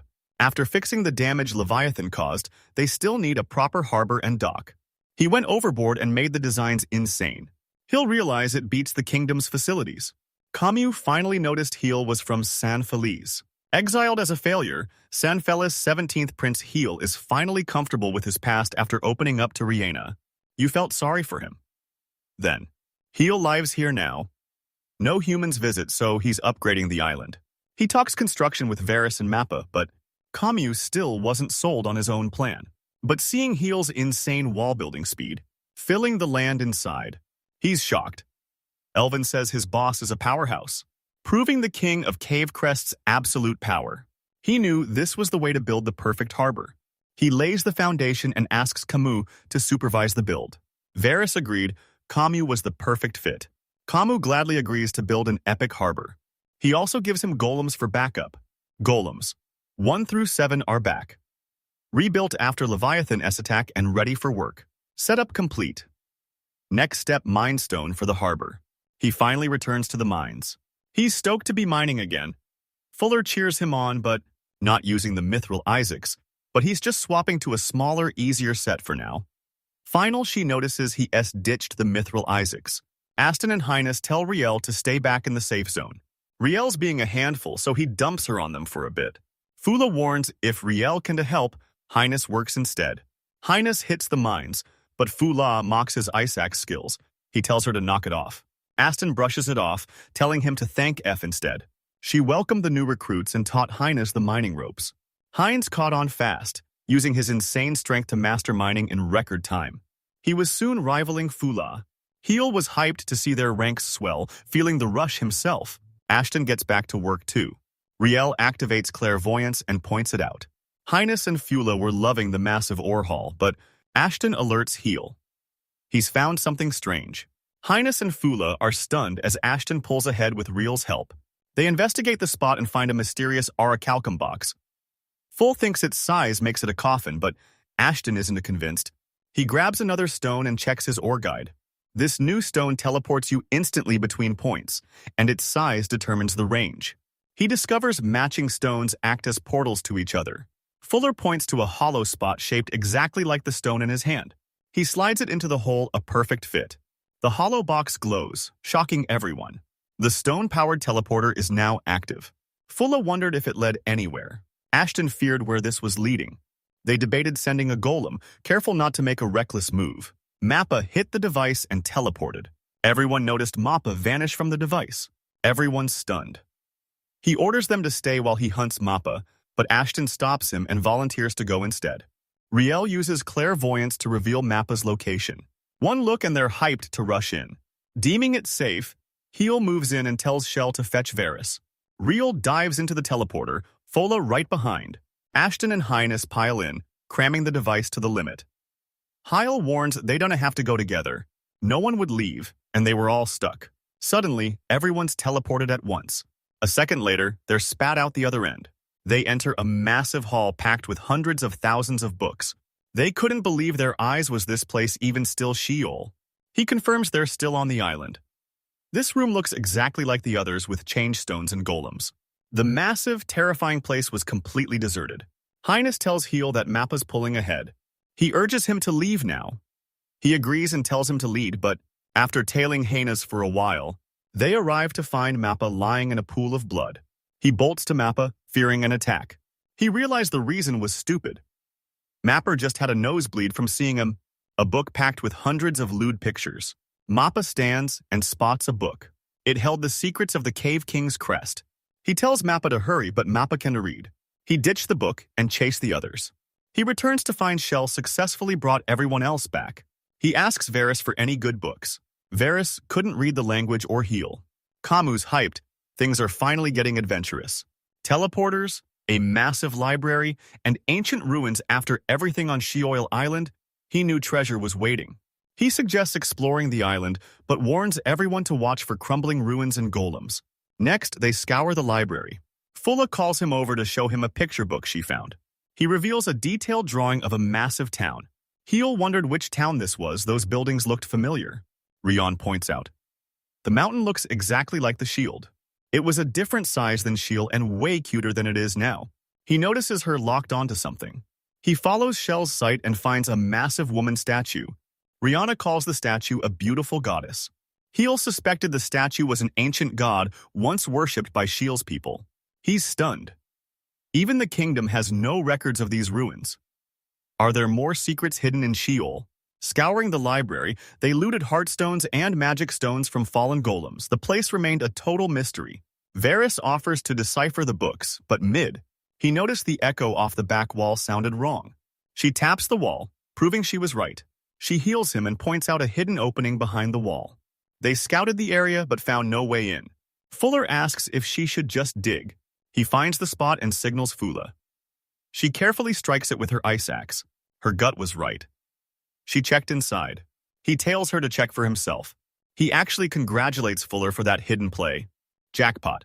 This place had 3 change stones at once. Fuller remembered always waking up before everyone else. She immediately hit the cave to mine. With Golem 15, she's more fired up to mine than anyone else. She was the last to leave the tunnels. Hill worried about her mining obsession. She had no choice, she needed it at any cost. Back on the surface, they discussed the change stone, a total mystery to most of the group. Rihanna confirms it's true she evolved using that stone. They re-stunned. Rihanna was once just a regular goblin. Kamu had no clue Rihanna was the Bell-Down princess. Kamu assumes Rihanna's ears mean she's an elf princess who eloped with Heel. making the shocked duo spit their drinks. He shouted his piece, mocking their constant shock. He pivots back to stone swapping. Stunned, they found 3 so fast. Fula gets one she spent years searching and finally tracked them down. He tells Varys he needs one too. Varys hesitated, thinking someone else was a better fit. Hyle's sure. He's thought this through. It's a waste not to use the Sorcerer King crest. Camus stunned. The Sorcerer King is the peak crest, and Aston agrees if Varys can actually wield it, it'll be legendary. Elvin reminds Varys. He's dying, a new body is his only shot at living longer. Fula and Rihanna wouldn't let Varys get hurt. Varys admitted he's also been planning to use his crest. He agrees, asking Heal for 1 change stone. 1 stone remained, but nobody wanted to evolve. Ashton and Highness were fine staying put as long as their crests worked. Varys then asks if Camus has a crest too. Camus claims he has a crest. It's the Sea Dragon crest, granting total water control. But only aquatic monsters can wield it, meaning Camus can't use his power at all. Camus flat out refused to evolve just to use it. Elvin says the crest grants power and aids sailors, but Camus calls it worthless. He hated slimy monster scales and preferred his own body, so he refused and they couldn't force him. He decides to save the chain stone for later. They use the stones immediately. Fully goes first, asking Rihanna for instructions. She told her to visualize her transformation and wish for the change stone. Full of closed her eyes, visualizing her future self. She hated her weakness and always needing a savior. She's done being left behind today. She finally evolves. She grows stronger, proving she's the true daughter of the legendary Elvin. Everyone's stunned to witness their first ever evolution. He heals Mappa's eyes and tells Rihanna it's her turn. Fulla evolves, her view now higher than ever. She wonders if it worked as Rihanna moves fast. She rushed to cover up, leaving Rihanna full of, look how much she changed after evolving with that shell mirror. Fula's hyped to finally evolve, and Rihanna congratulates her. Elvin's proud his daughter's grown. He asks if she's stronger, and Fula claims her magic is now on another level. Now, how to test her magic. Hyle checks her and spots mana flowing. She's finally ready to learn magic. Fulla evolved, but her skin stayed the same. Why? Rihanna looked human, but got flustered. She'd only wished for beauty so she could heal. She says it's different for everyone. Varys used the chainstone to trigger a new evolution, but, shockingly, Vera stayed the same. Camus wondered why Varys stayed the same. Varys noticed something was different. Caught off guard, he drops his staff. Varys was hyped. His years of back pain were finally gone. Heal was happy, but his crest remained a mystery. One look and he saw it. Massive magic power erupted from the Sorcery King crest. Varys puts his crest to the test. As Sorcery King, he felt he could cast any spell. He tests his power with a fire blast, engulfing the entire area in flames. No one expected a basic spell to hit this hard. Then, things got even crazier. Varys transformed, looking younger and more powerful. He praised the Sorcery King's power, but admitted he's still struggling to control his new magic. Jaws drop at the massive change. Elvin asks if it's really Varys. Varys is overwhelmed. He never thought he'd use magic, and now he feels like a brand new man. Heal says his magic is insane, but his body's changed too. Varys didn't get it until he saw his reflection. One look in the mirror and he's stunned. He soon reverted and blacked out. Heal wakes and tells Varys the King Crest transforms its user for peak magic efficiency. Back home, everyone hid their true strength. He knew almost nothing, and Varys was thrilled. He was hyped to study it more. Heal was glad to help. Sure, Varys' hard work would let him master Sorcery King alone. Fula arrives, asking him if her new outfit looks great. He praises her cool outfit, and she says the princess worked hard to make it. She headed back to mining. Heal told her to use magic crystals whenever she finds them. Found them. He figured it was fine since magic crystals were drying up anyway. Rena and he were already buffed, and Varys' magic was lethal. He's got a plan to teach her magic transformation. She must learn secret letters to craft magic circles for fire and wind. Outnumbered and overwhelmed, but she was hyped to keep going. She spent every second mastering magic. She's sharp and catches on fast. She unleashed rapid fire magic, but she was still way off their mark. Hyped he can finally use them, he jumps for joy. Elvin panics after hitting Mappa, but he praises her solid first shot. Heal tells Elvin she's a hard worker who idolizes her father's strength. Elvin wished it were true, but She admits she practices non-stop just to keep up with her friends. She tells him how she grinded after losing to Princess Ney. The game of stones left her in tears, but Heel realized it meant Fula only chased evolution because the princess evolved first. She hated losing, especially to a friend. Heel was stoked she finally found a rival. He was jealous. He'd never had a friend like that. Harbor construction pushes forward. They pull into port to start repairs. They built the dock first for ship repairs. Camus rushed back to the Corvus families still hiding. Heil tells him to forget the harbor and sail once the ship's fixed. Camus thanks him. He wants to trade soon, so start picking your items now. The orcs take over sea trade, promising Heel a massive stock of items. Heel felt their hype. They were dying to set sail. He's hyped to finally start trading with the outside world. The orcs suggest selling Sheol gems and harvesting Yggdrasil, but Heel puts the idea on hold. Suddenly, a monstrous shadow looms in the water by the docks. The orcs worked fast, nearly finishing the ship repairs. Itching to set sail, they finally returned to their main jobs. An underwater shadow closed in behind them. A serpent erupts from the water, sending the orcs into a total frenzy. I heard a noise. He stares their way, wondering what that monster is. The snake monster tears the harbor apart. Orcs scramble to escape. Just in time, Camus kicks the monster, blasting it back. He was guarding the harbor and he's disappointed seeing the orcs flee the monster in terror. He told them to prep the counterattack. They were terrified the monster looked exactly like Leviathan. Caught off guard, Camus tells them to look closer. This monster is way smaller than Leviathan. More snake monsters swarmed the terrified orcs. Mappa arrives just in time with Camus' new sword. His last one shattered mid-duel. Camus draws his new sword and slices the beast in half effortlessly. Stunned by the orichalcum-s sharpness, he gives Mappa major props. Heel hits the harbor, asking about the monster, but Camus stops him. It's too dangerous. Even the monster's severed head gets back up. Camus warns the group the monster is an evil moray. More snake monsters burst onto the surface. Next second, the monster reveals its single main body. Those snakes are just arms. Camus says they have to crush the main body. It heals instantly. The beast regrows its arm and lashes out with more snakes. Fula blasts it with fire. She rushes to help, but seeing the snake stops her cold. Watching his arm grow back was too disgusting for her. She turns and bolts. Heel pulls her to safety as she asks how they'll stop this monster. Camus says the body's the target, but the arms are blocking. He'd use cannons, but they can't risk the harbor. Varys flanks the monster, while the others distract it. He activates his Sorcery King crest, and triggered his magic form. Varys conjures water ropes too. Binding the monster's arms, he forces an opening. He signaled for a heal and ordered Fula to blast lightning with him. They team up and blast the monster to bits. They're stoked the threat's handled, and the harbor didn't take a scratch. Heel's hyped to see Varys and Fula's massive growth since revolving. They cheered for her growth, but Elvin had other worries. Turns out the orcs felt ashamed because Camus never expected Leviathan's fear to cut them this deep. He ignored his crew's mental state. They'll never survive the ocean like this. He tries reasoning, but they're convinced another Leviathan is still out there. Varys goes for one more round, but Fula warns the odds are slim against a legendary beast. Elvin knew the Corvus tribe was still trapped by fear. Varys suggests recruiting Belden tribesmen for speed, but Camus refuses they can handle the patched ship. The Corvus are people of the sea. Without sailing, their pride is dead. Heal. And the group felt his crushing guilt. Rihanna steps up, offering to heal them. A ship. Leviathan can tea break would finally ease the Corvus tribe's fears. Hayal loved the idea and decided to plate the ship's hull in metal armor. Camus warned him a heavy metal hull would be way too slow at sea. Fuller suggests lightweight orichalcum, but Varys says it's impossible. Orichalcum is too rare to coat the ship's massive hull. Mappa gets an idea and sketches on the ground, eyeing his work.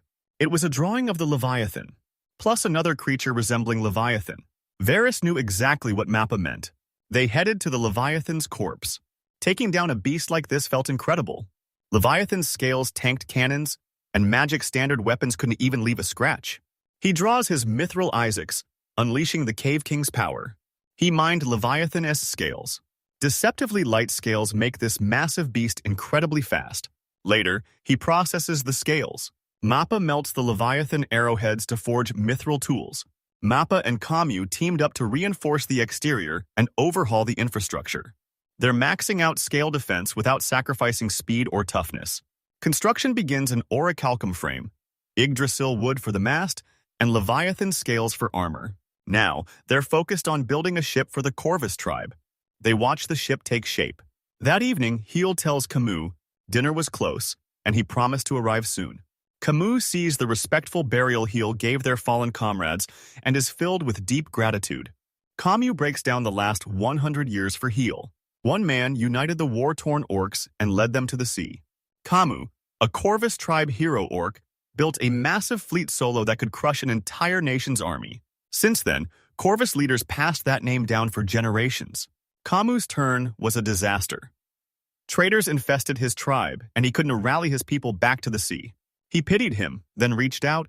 Tom Yu wants to be strong for everyone else. Eyes burning with resolve, he refuses to shame the Camus name. Ship S finished. Next morning, they throw open the water gate. With Golem help, they launch their new ship to sea.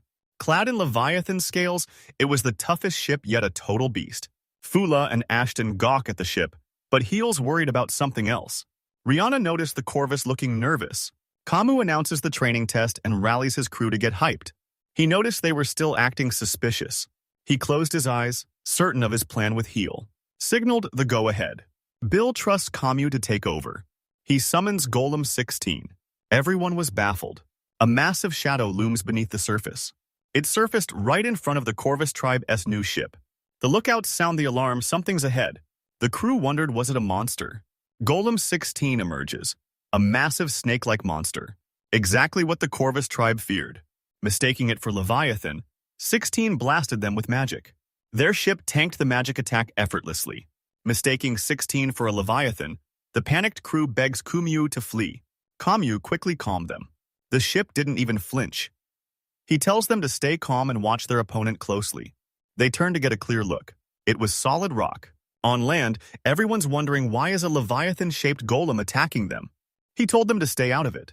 Camus orders a mock battle against the Leviathan.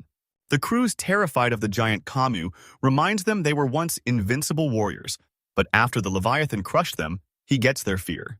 He refused to quit, clutching a change stone to challenge the sea once more. They spot the stone in his hands. Camus dives into the water, ditching his perfect body and ordering them to watch closely. He debuts the new Camus, leader of the Corvus tribe. He dives in, and the stone glows hearing his wish. The crowd watched in shock, wondering how this ends. Then Yu rose from the sea. He's evolved into Aquaman, and now he unleashes his sea dragon crest.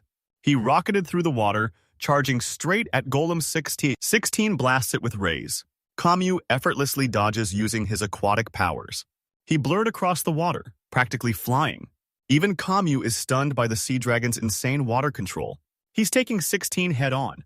He closed in, but its rock body had massive defense. He dodged 16th strikes, hunting for a hit. The orcs watched their boss fight solo. Rihanna and Heel grew worried. Even an evolved Camus will struggle against this golem. But Camus blocks the strike barehanded. Knocked into the water, the golem charges him. The rest of the orcs pull their ship in close. They aim the armory at the golem, no way their boss fights alone. Cannons and arrows blast the golem back, opening a gap for Camus. Camus was glad to see them fired up again. He dives underwater for his next move, unleashing his crest sea dragon 2, whipping up a tornado around Golem 16, swallowing it whole, massive size and all. 16 enters, and the tornado strikes. The golem's trapped while Camus moves freely. He's ending this now, hoping Heel fixes it later. He draws his sword, coating the blade in a spinning water drill. Camus' sword morphs into a trident drill. He stabs 16, the massive impact shattering him completely. Everyone breathes easy as Camus crushes the golem mock battle, or not.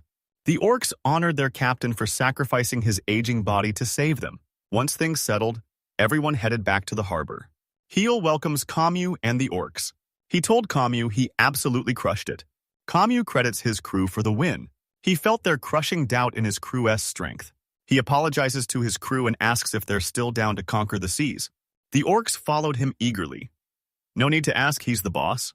Elvin taunts Camus for ditching the beautiful body he was so proud of. Camus strips, revealing his new shining body. He looked stunning.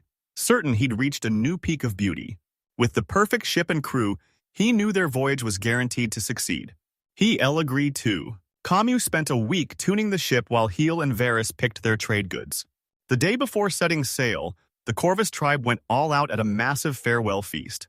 Night falls, and things finally quiet down. Heel, Rihanna, and Shell head to the ship for a closer look.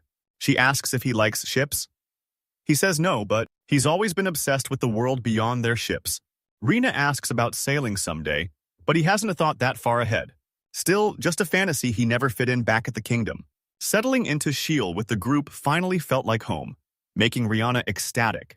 Riel spots a figure on the lookout. Camus descended, knowing Riel had already spotted him. He apologizes for sneaking aboard, but Camus shrugs it off. The ship is partly his too. He's the only human allowed here, the only one he actually likes. Camus calls for a serious talk, leaving him wondering what's up. Camus spoke up, mentioning his homeland. Sandfalls, his father's kingdom. He asks what he knows about his homeland, Sandfalls. Camus drops a bombshell. The Sandfallis royals hired Claude's faction to betray him. The news floors him. He was shocked Sandfallis hated that monster. Camus apologizes for keeping quiet this long. Chasing Claude, they find a survivor in the Leviathan-S wreckage, barely clinging to life.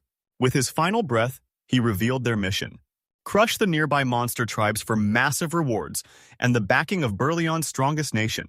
Claude scrapped the plan to hire Camus, knowing he'd refuse. Stunned. His father gave the order. Heel demands to know why. Camus tells Heel about Sandfallis itself. His father turned this nation into the continent's largest empire. So hiring the Corvus tribe is just another move to expand their reach. Something else bothered him. He double-checks Hyle's expulsion. Hyle confirms it, but Camus questions if that's really true. Sheol and the Cave King trailed behind. Massive underground riches and the perfect crest to mine them. This setup is way too convenient to be a coincidence. Hell realized his father likely knew everything the Cave King's power and the secrets hidden beneath the shield. Why hide his crest? If he wanted to develop the island, he'd have sent more people. You told him the reason could be Hill's father wanted the shield's secret kept buried. Rihanna realized Camus was pointing at the underground ruins. He admits he doubted Heel from the start, suspecting he was just playing dumb. Living here, he realized he was truly different. Trusting Heel, he claps his shoulder and tells him to keep it quiet. He still believed he was Sanfilis's prince and Sheol was his territory. One day, he'll have to fight his own country to save Sheol. He got Camus' message and moved. Exiled or not, Ashamite, he finally remembered his ties to his father and the Sandfalls. Next morning, Camus and the Corvus tribe set sail, leaving the Shield folk with a warm farewell. They leave to reunite with their hidden families. He fixes number 16, sending it and Camus to guard their voyage. He filled the group in on his talk with Camus. He apologized, revealing the Sandfallis royals were behind the Belden and Tiberius attacks. Elvin says it's not his fault and tells him to stop apologizing. They need to plan their next move now. Varys knew his home country contacts would be a major problem. Elvin was ready to blast anyone bothering the monsters. Varys warned it'd start a war. Hyle feared he'd drag them into a nightmare. Elvin told him to snap out of it because Shield was home for everyone now. Hearing that, his eyes snap open. No more acting timid. He rallies the group for what's next. His smile kept everyone steady. Varys says they're after resources and will be back to trade soon. Monsters and humans coexist for mutual interest, not understanding. This brings massive wealth and proves Heel's rule over Sheol is right, but Sandfallis might still interfere. Ashton asks if they need strength to negotiate with the kingdom. Varys confirms. Fula and Rihanna had simple plans to expand the island further. Ashton's negotiation plan hinged entirely on the Sandfallis' true intentions. Heel realized Camus and Rihanna were right. The answer is buried in the civilization beneath the Shield's ruins. Varys still knows nothing about the Sheol, hoping to decipher the library S-books for answers. He pieces everything together and finds the only way out. They gathered their most elite miners. He forms the Sheol Ruins team with Heel, Fula, kobolds, slimes, and spiders. Fuller teased him about the usual crew, but he was really just lighting a fire under them to refresh their focus. Rihanna packs rations for the squad, telling him to be back by dinner. He thanks her for the help. All set, he heads back to excavate the new ruins. He had to uncover Sheol's mystery to find what his father was after. Fuller asks for his plan to dig the ruins. He tells her they'll scout the excavated ruins, but don't dig too hard and break them. They hunted magic energy from hidden ruins while monitoring Rael's reaction. They spent a week cautiously digging forward. Strangely, they found nothing. Even the room passages had vanished. Ashton reveals they used a teleporter to reach the library. This links the ruins. Forget tunnels. It's all teleporters, though most are now lost. Heel knew it could work, but what reference would guide their digging? Dinner's almost ready. Ashton tells him to head back and take it one step at a time. Rihanna will snap if they relate, so Heel agrees and calls it a day. But Riel was gone. Everyone starts hunting, sure she's wandered off again. He hears scratching and follows the sound. He reaches Riel and panics. Her paw is bleeding. He tried to calm her, but Riel wouldn't stop. Fula saw her pain and demanded to know what happened. Heel notices. Riel wants to dig, so Fula starts digging. She slams her ice axe into the mark. She, Ashton, Hannes, and Heel. We stunned to find the bird bones deep in the cave. He spots Riel pointing at the dead bird's egg. It's fossilized. Buried so long, he figures the corpse turned to stone. He tried explaining to Riel. Riel refused to leave, determined to save the egg at all costs. Heel and Ashton were stuck, unsure of their next move. To avoid future regret, Rihanna made sure they could take the egg along. She rigged a harness to Riel's back and strapped the egg in. It looked cute in person, and he was sure. Heel asks if it's heavy, but she's fine. She actually loves carrying the egg. Riel refused to leave the egg, keeping it by her side even while she slept. Riel's dedication made Heel believe he'd actually hatch, but it seemed impossible. Even asleep, those eggs looked alive. Next day, digging resumes. Highness finds a mystery and tells Heel it's something new. He felt a weird sound where he dug but heard total silence. Neither fooled it. Highness says his hearing is elite, even for a Tiberius. He knew something was unnatural but couldn't explain it. He explains the flow ahead is perfectly steady and real. Riel's asleep, so confirmation is out. Heel just starts digging, it's the only way. They confirm the path to Highness, digging toward the sound until Heel finally heard the water himself. He dug toward the sound, revealing a hollow space behind. He tries to step, but Terran webs his heel down. Startled, he realizes Terran made the right call. He's now on high ground with no ground ahead. He thanked Terran for the save. Ahead stands a massive pillar, gushing water from its peak. It was man-made, explaining Heinz's unnatural claim as they discovered more ruins. The pillar was so deep even Ashton's optimized eyes couldn't find the bottom. Ashton spots water gushing from the pillar, but there isn't a single pipe or outlet behind it. He spots the blue stone generating the water. He tells Terran to grab the stone from the pillar. Terran fires her webs again, and he snatches a blue stone from the pillar. He scans it with the Cage King crest. The spring stone uses magic energy to generate water. He's stunned. This device creates water, realizing they now have an infinite supply wherever they go. Ashton questioned the source of this underground water. He suggests following the water to find the other ruins. Convinced, they head down. Suddenly, Highness catches another sound. Digging echoes nearby. He hears it clearly and points straight at the wall. He senses magic radiating from the wall.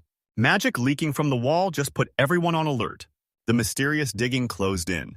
Heel sensed the creation's massive magic power. It finally dug through the wall and burst out. A massive shadow loomed. What was it? Heel suspected a legendary dragon, keeping Highness on high alert. The creature screams at Heel and the others, mistaken for the underground people. Suddenly, the creature slips and tumbles down the ridge too. It screams for help, so he has Terran web the creature to stop its fall.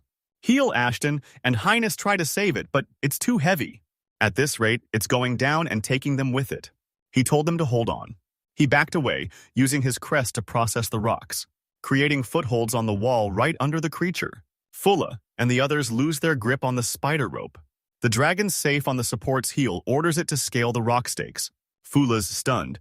They save the dragon on instinct. Now she's wondering, will it eat them? Panic spreads as the dragon climbs toward them. Dragon asks if Heel and his crew own these ruins. They were caught off guard, both thinking the exact same thing about the dragon.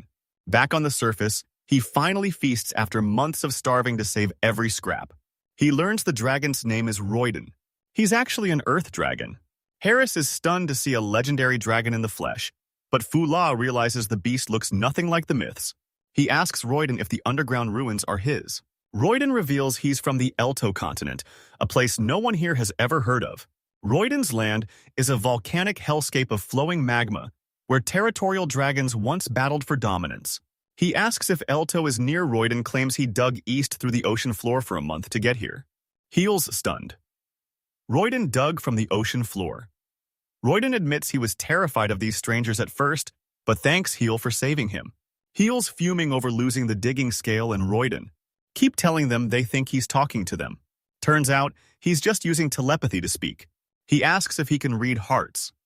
Not quite, but it's close. Royden reads the minds of anyone he wants to talk to. Royden's thoughts beamed straight into their minds, translating instantly to kill the language barrier. Fuller's hyped to find out is telepathy magic or a crest ability. Royden knows nothing of magic or crests. As an earth dragon, he just sends thoughts through his horn. Heel and Varys inspect the horn, realizing it's the source of Ruden's magic. He's an ancient dragon, so obviously he's packing secret powers they never saw coming. Royden then eyed them. He spots the massive tree behind them. Is it Yggdrasil? Royden's known about this tree for ages, but seeing it live, it's even more majestic than the stories. If this tree exists, then every rumor he's heard might be real, not just fairy tales. He asks if a continent named Paradise is nearby.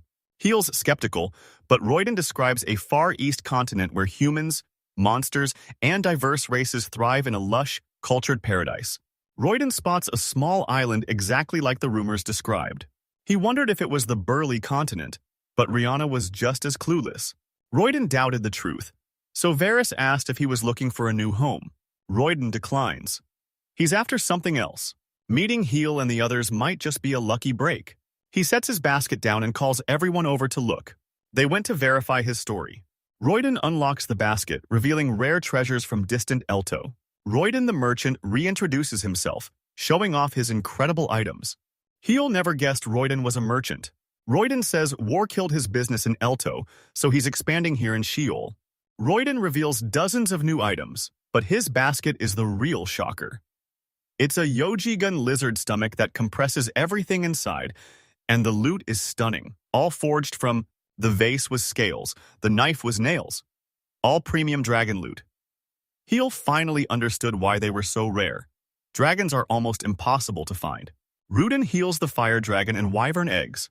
Both dragons are covered in ice, so Varys asks why. Royden says the eggs are just for eating later. Leaving Heel stunned, he only sees them as food. He says it's normal for dragons to treat each other's bodies as resources. They can hatch the eggs themselves, but he asks Royden, will the dragons bond? Royden agrees. Dragons imprint on the first person they see, so Fu-La suggests raising one to master flight. Heel offers to buy Royden's egg and asks for the price. Royden points at Yggdrasil, asking for saplings. Elto is a wasteland, but he'll use Yggdrasil to restore the greenery and revive the extinct trees. Volcano quiet, Rihanna beamed. Royden was finally bringing his home back to life. The real reason he's flipping those saplings for a massive profit classic merchant move. He swaps the saplings for a dragon egg and a massive loot haul from Mappa. Royden threw in a bonus as thanks for the meal. He handed him a compression material pack filled with rocks and dirt. Heel's stoked. This soil is perfect for expanding their fields. Royden grinned, certain Heel would be a regular. Royden rested and left, promising to return. But a surprise rival just beat Commu to become the Shield's first business partner. He discovered a massive world with dragon-filled continents like Elto, wondering how many other civilizations were out there, including the one he. To uncover the Shield's secrets, he returns to Royden's meeting spot to resume the ruin exploration. Water gushed from the spring stone pillar, so they followed the flow to uncover the ruins. He needed Terran to get down that cliff. Ashton claimed he could handle the descent solo. Rihanna joins the squad, hyped to start the investigation. She thanked Heel for letting her join his hunt for Sheol's secrets. Ashton takes the lead and tells him to follow. He vanished instantly. Heel was impressed and, next up, His Highness. He brings Fula and Rael where Heel and Reyna head down with Tehran's help. Rihanna's proximity has him sweating. No time for distractions now. Before their earlier investigation, he preps his gear to stay ready. Rihanna spots him. He credits Mappa for his maintenance skills, showing off his now sparkling ice axe. She asks if he's worried about the new ruin investigation. He's curious and worried about his father's motives. He never tried to understand the man's mind before. He forgot they even spoke. They only spoke for formal business or his father's orders. After that, silence. His father's word was law in the royal court. He'd be pissed if he actually found what his dad was after. Rihanna comforts him, urging him to uncover Shiel's secrets and find his father's truth. His individual resolve is back. He kept digging, despite turning his back on his father and kingdom. He turned to fight while descending Tehran's cliff. He's unlocking the shield's next phase. Tehran anchored her web for safety as they dropped, and a few meters down, he spots a faint light. They hit the bottom, standing inside a massive dome. Canals flow with water from above. Rihanna saw the decay heal, hoped the path was intact, but it's a total wreck. He looks for the others, then Fuller calls Heal from behind the pillar. They found a canal leading deeper. She leads him right to Ashton. Highness scouted the canal, listening for what lay ahead. He taps the walls with his sword's spine, listening for echoes. He questioned his actions, then finished. Hines returns, confirming the Canal 1T collapse. The deeper they go, the more complex it gets, risking them getting lost. Heel's stunned hyenas figured it all out just by listening. Rihanna marks their path to stay on track, and Fula's hyped for the adventure. Pushing through the canal, Heel's shocked by what he sees. Something like this was down here all along. Who built it, and why? Rihanna blames humans, citing signs found near the library's woman statue. Ashton claims Burleighan doesn't know them, but their descendants could be living in another land. Fula thinks they're living underground, making them the underground people Royden mentioned. Suddenly, they spot something on the way. They check, but it's just slimes. Hayal says, leave the slimes alone, they're harmless. They discovered slimes live underground too. He remembers the shells and caves. Then there's Mappa. What era was he from? Or if he knows about these ruins. The canal ahead hits another. They followed the sound of water. They hit a wide hallway leading straight to a massive opening. Highness followed the rushing water below, pushing straight toward the gate. She spots something and starts jumping around. Suddenly, the door slams shut along with Their entrance is gone, they were trapped inside. Rihanna sensed magic pulsing from the walls. Mysterious blocks burst from the wall. Walls morph into a security drone. It starts glowing, signaling even more trouble. Drones fire their rays. He shields the group just in time, shouting a warning. He realizes these drones are security guards. He blasted them with thunder magic, but the drone absorbs his magic and blasts it right back. Blown back by the blast, he finally sees the drone's true power. Fullis says this attack won't work. Suddenly, a drone closes in and absorbs her shield. Things turn south fast. Ashton moves to bait the drone. Magic is useless, so Ashton orders them to use blades, instantly shredding the closest drones. Imperial Captain Gale Ashton preps his next charge, putting the Tiberius tribe's monstrous power on full display. He dashes, picking off the distant drones. Drones try to lock on, but he's way too fast to track. Ashton's speed was lethal. He sliced them instantly. Rihanna's stunned by his insane speed, but keeps cheering him on. Ashton shreds the drones, and the others. He whipped around and headed for Ashton. He tells the prince to help Ashton, but His Highness says not to worry. Ashton alone was more than enough. Ashton was a beast in the fights. Drones coordinate, bouncing heat rays off each other to blast him. He lands a hit, but Ashton shrugs it off. But dozens more drones swarmed him instantly. Hines covers Ashton, proving their coordination beats the drones. They unleashed their specialty coordinated attacks. Ashton and Hine take on the entire drone swarm. Ashton ends them with a shadow. Slash so fast he seems to be everywhere at once. The drones were wiped out before Heel even noticed. He tells Heel it's time to move forward. Ashton and Highness saved everyone. Heel inspects the golems, finding heartstones inside the drone wreckage. He'd absorb them to forge something brand new. He found the materials, including the magic-absorbing crystal. Floating stones grant flight. Black iron resists heat. Fila activates the floating stone, and it works. Heil decodes the drones, uncovering a brand new secret. Ashton spots drones guarding something.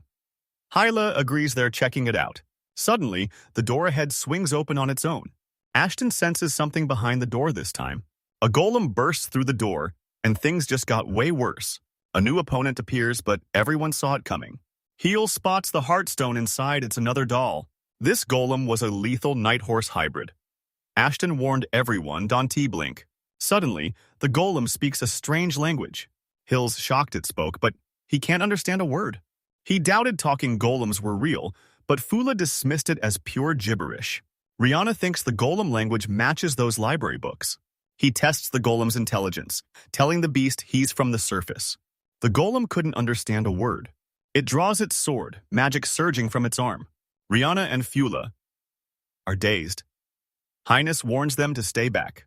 Highness blocks the golem's strike while heal. They still try to prove they aren't the enemy. The golem cranks its power even higher. Highness realized battle was now inevitable. Ashton joins the fray, ordering Hines to capture the golem alive as they double-team it. But the golem's a beast, holding off both of them at once. Steel clashes blades ring out as he holds his ground against them. Ashton and Highness reel from the onslaught, realizing their enemy is a total pro. Fuller considered stepping in. Ashton tried to stop her, but she blasted it with magic anyway.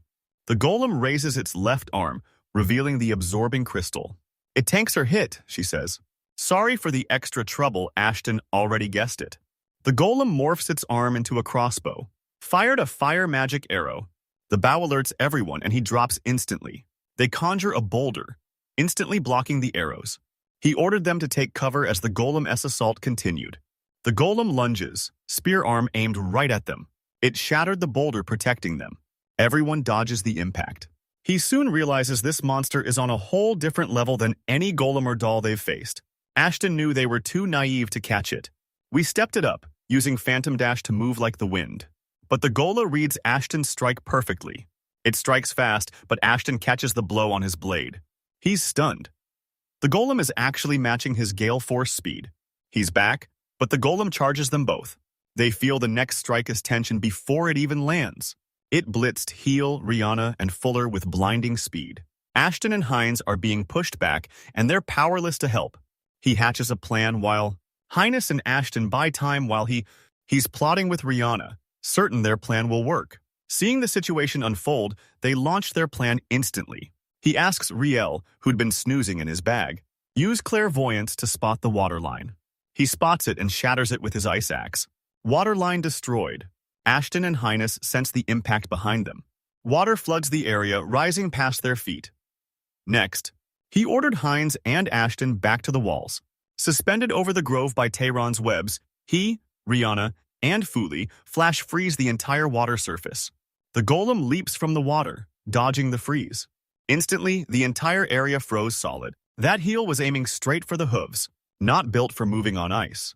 Tehran webs its leg and yanks it down. Ashton and Highness saw their opening. They blitz the golem, leaping wall to wall to strike. They thought the golem was finished, but it shocks them by slamming the ground, leaping up to match Ashton and Highness' speed. Everyone's stunned by the golem's insane agility. Ashton and Hines stand speechless in the center. Before they knew it, the golem splits them apart with a whirlwind of spinning arms, slamming them into the side walls. Heel and his Highness are stunned. How Gola suddenly moved like that? Its legs sharpen into lethal points. Next, it aimed its next strike at Heel. Highness and Rihanna were too late to save him. Heel couldn't run, so he braced to face it head-on. Shell steps in front. Heel warns him, but Shell stays to shield him. Seeing Shell, the golem freezes. Caught off guard, the golem recovers. Healers rush to check on him, but Ashton wondered why did the golem stop attacking. The golem watched as Shell and Heel bonded. The golem speaks, but his voice has changed. He searched for the source. Highness reveals it's coming from inside the golem. Its belly mechanism split open. To their shock, a little girl emerges from the golem, rubbing her eyes. They thought a kid was controlling the golem this whole time. Wrong. The golem and the girl are actually speaking a language unknown to Heel. She turns to Heel and speaks his language in broken, imperfect words. Filled asks if she understands them. The girl says she'll learn their language just by listening. They're stunned by the kid's insane genius. They're stunned. A kid just popped out of a golem in the ruins and already speaks their language. She rushed Heel but slipped on the ice. He asks if she's okay, but she ignores him to speak to the golem. It carried her off.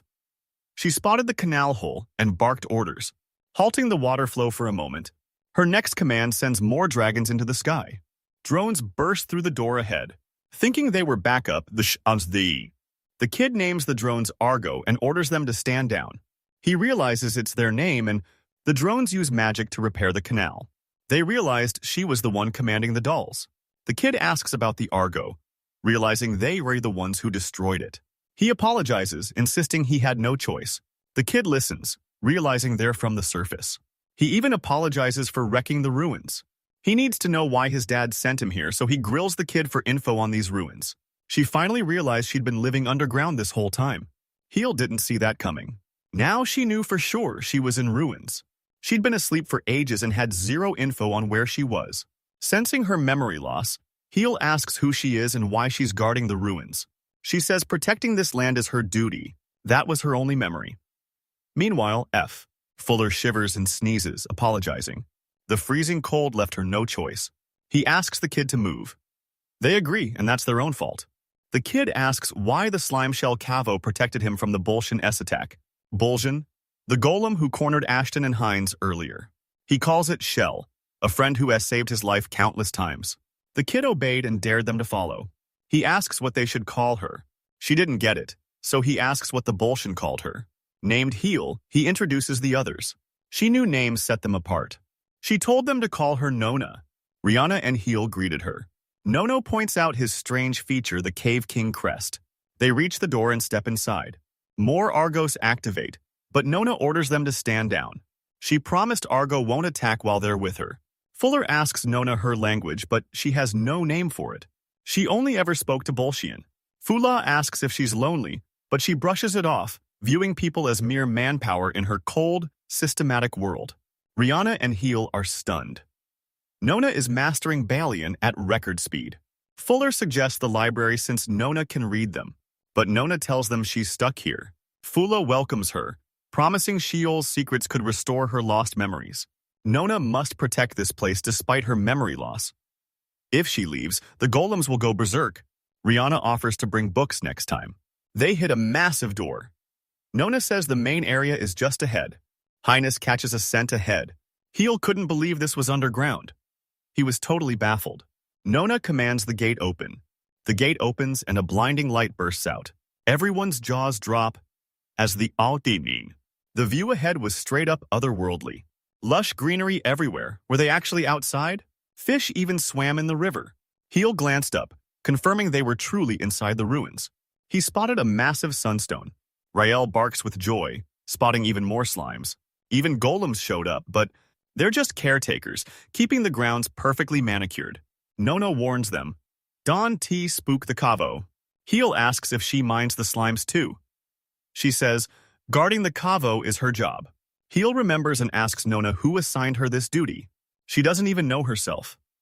It's hard to explain, so she stops to think. He says it's easier to just show him.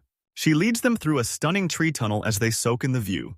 She led them to where she first woke and received her duty. She spills her story from the start.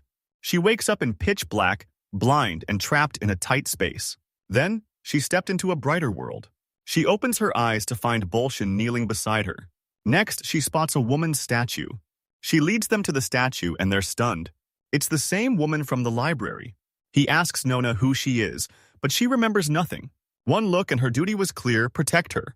One word, but she knew what to protect. The statue couldn't talk, but it haunted her memory. She used to be important, and he pities her. He told her she could still fulfill her duty without her memories. He insisted she at least regain her memories. The statue as true identity and why she was so important to Nona. The others cheered Heel's words for Nona. She rejects him, calling his logic baseless. Rattled, he tries to explain why feelings actually matter. He was clueless, but Nona noticed.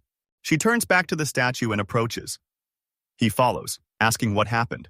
Nona ignored the statue's markings, having no clue what they meant. Heel saw what she meant and was left stunned. Nona grills him on the coincidence. Why was his Cave King crest on that statue? And his true identity?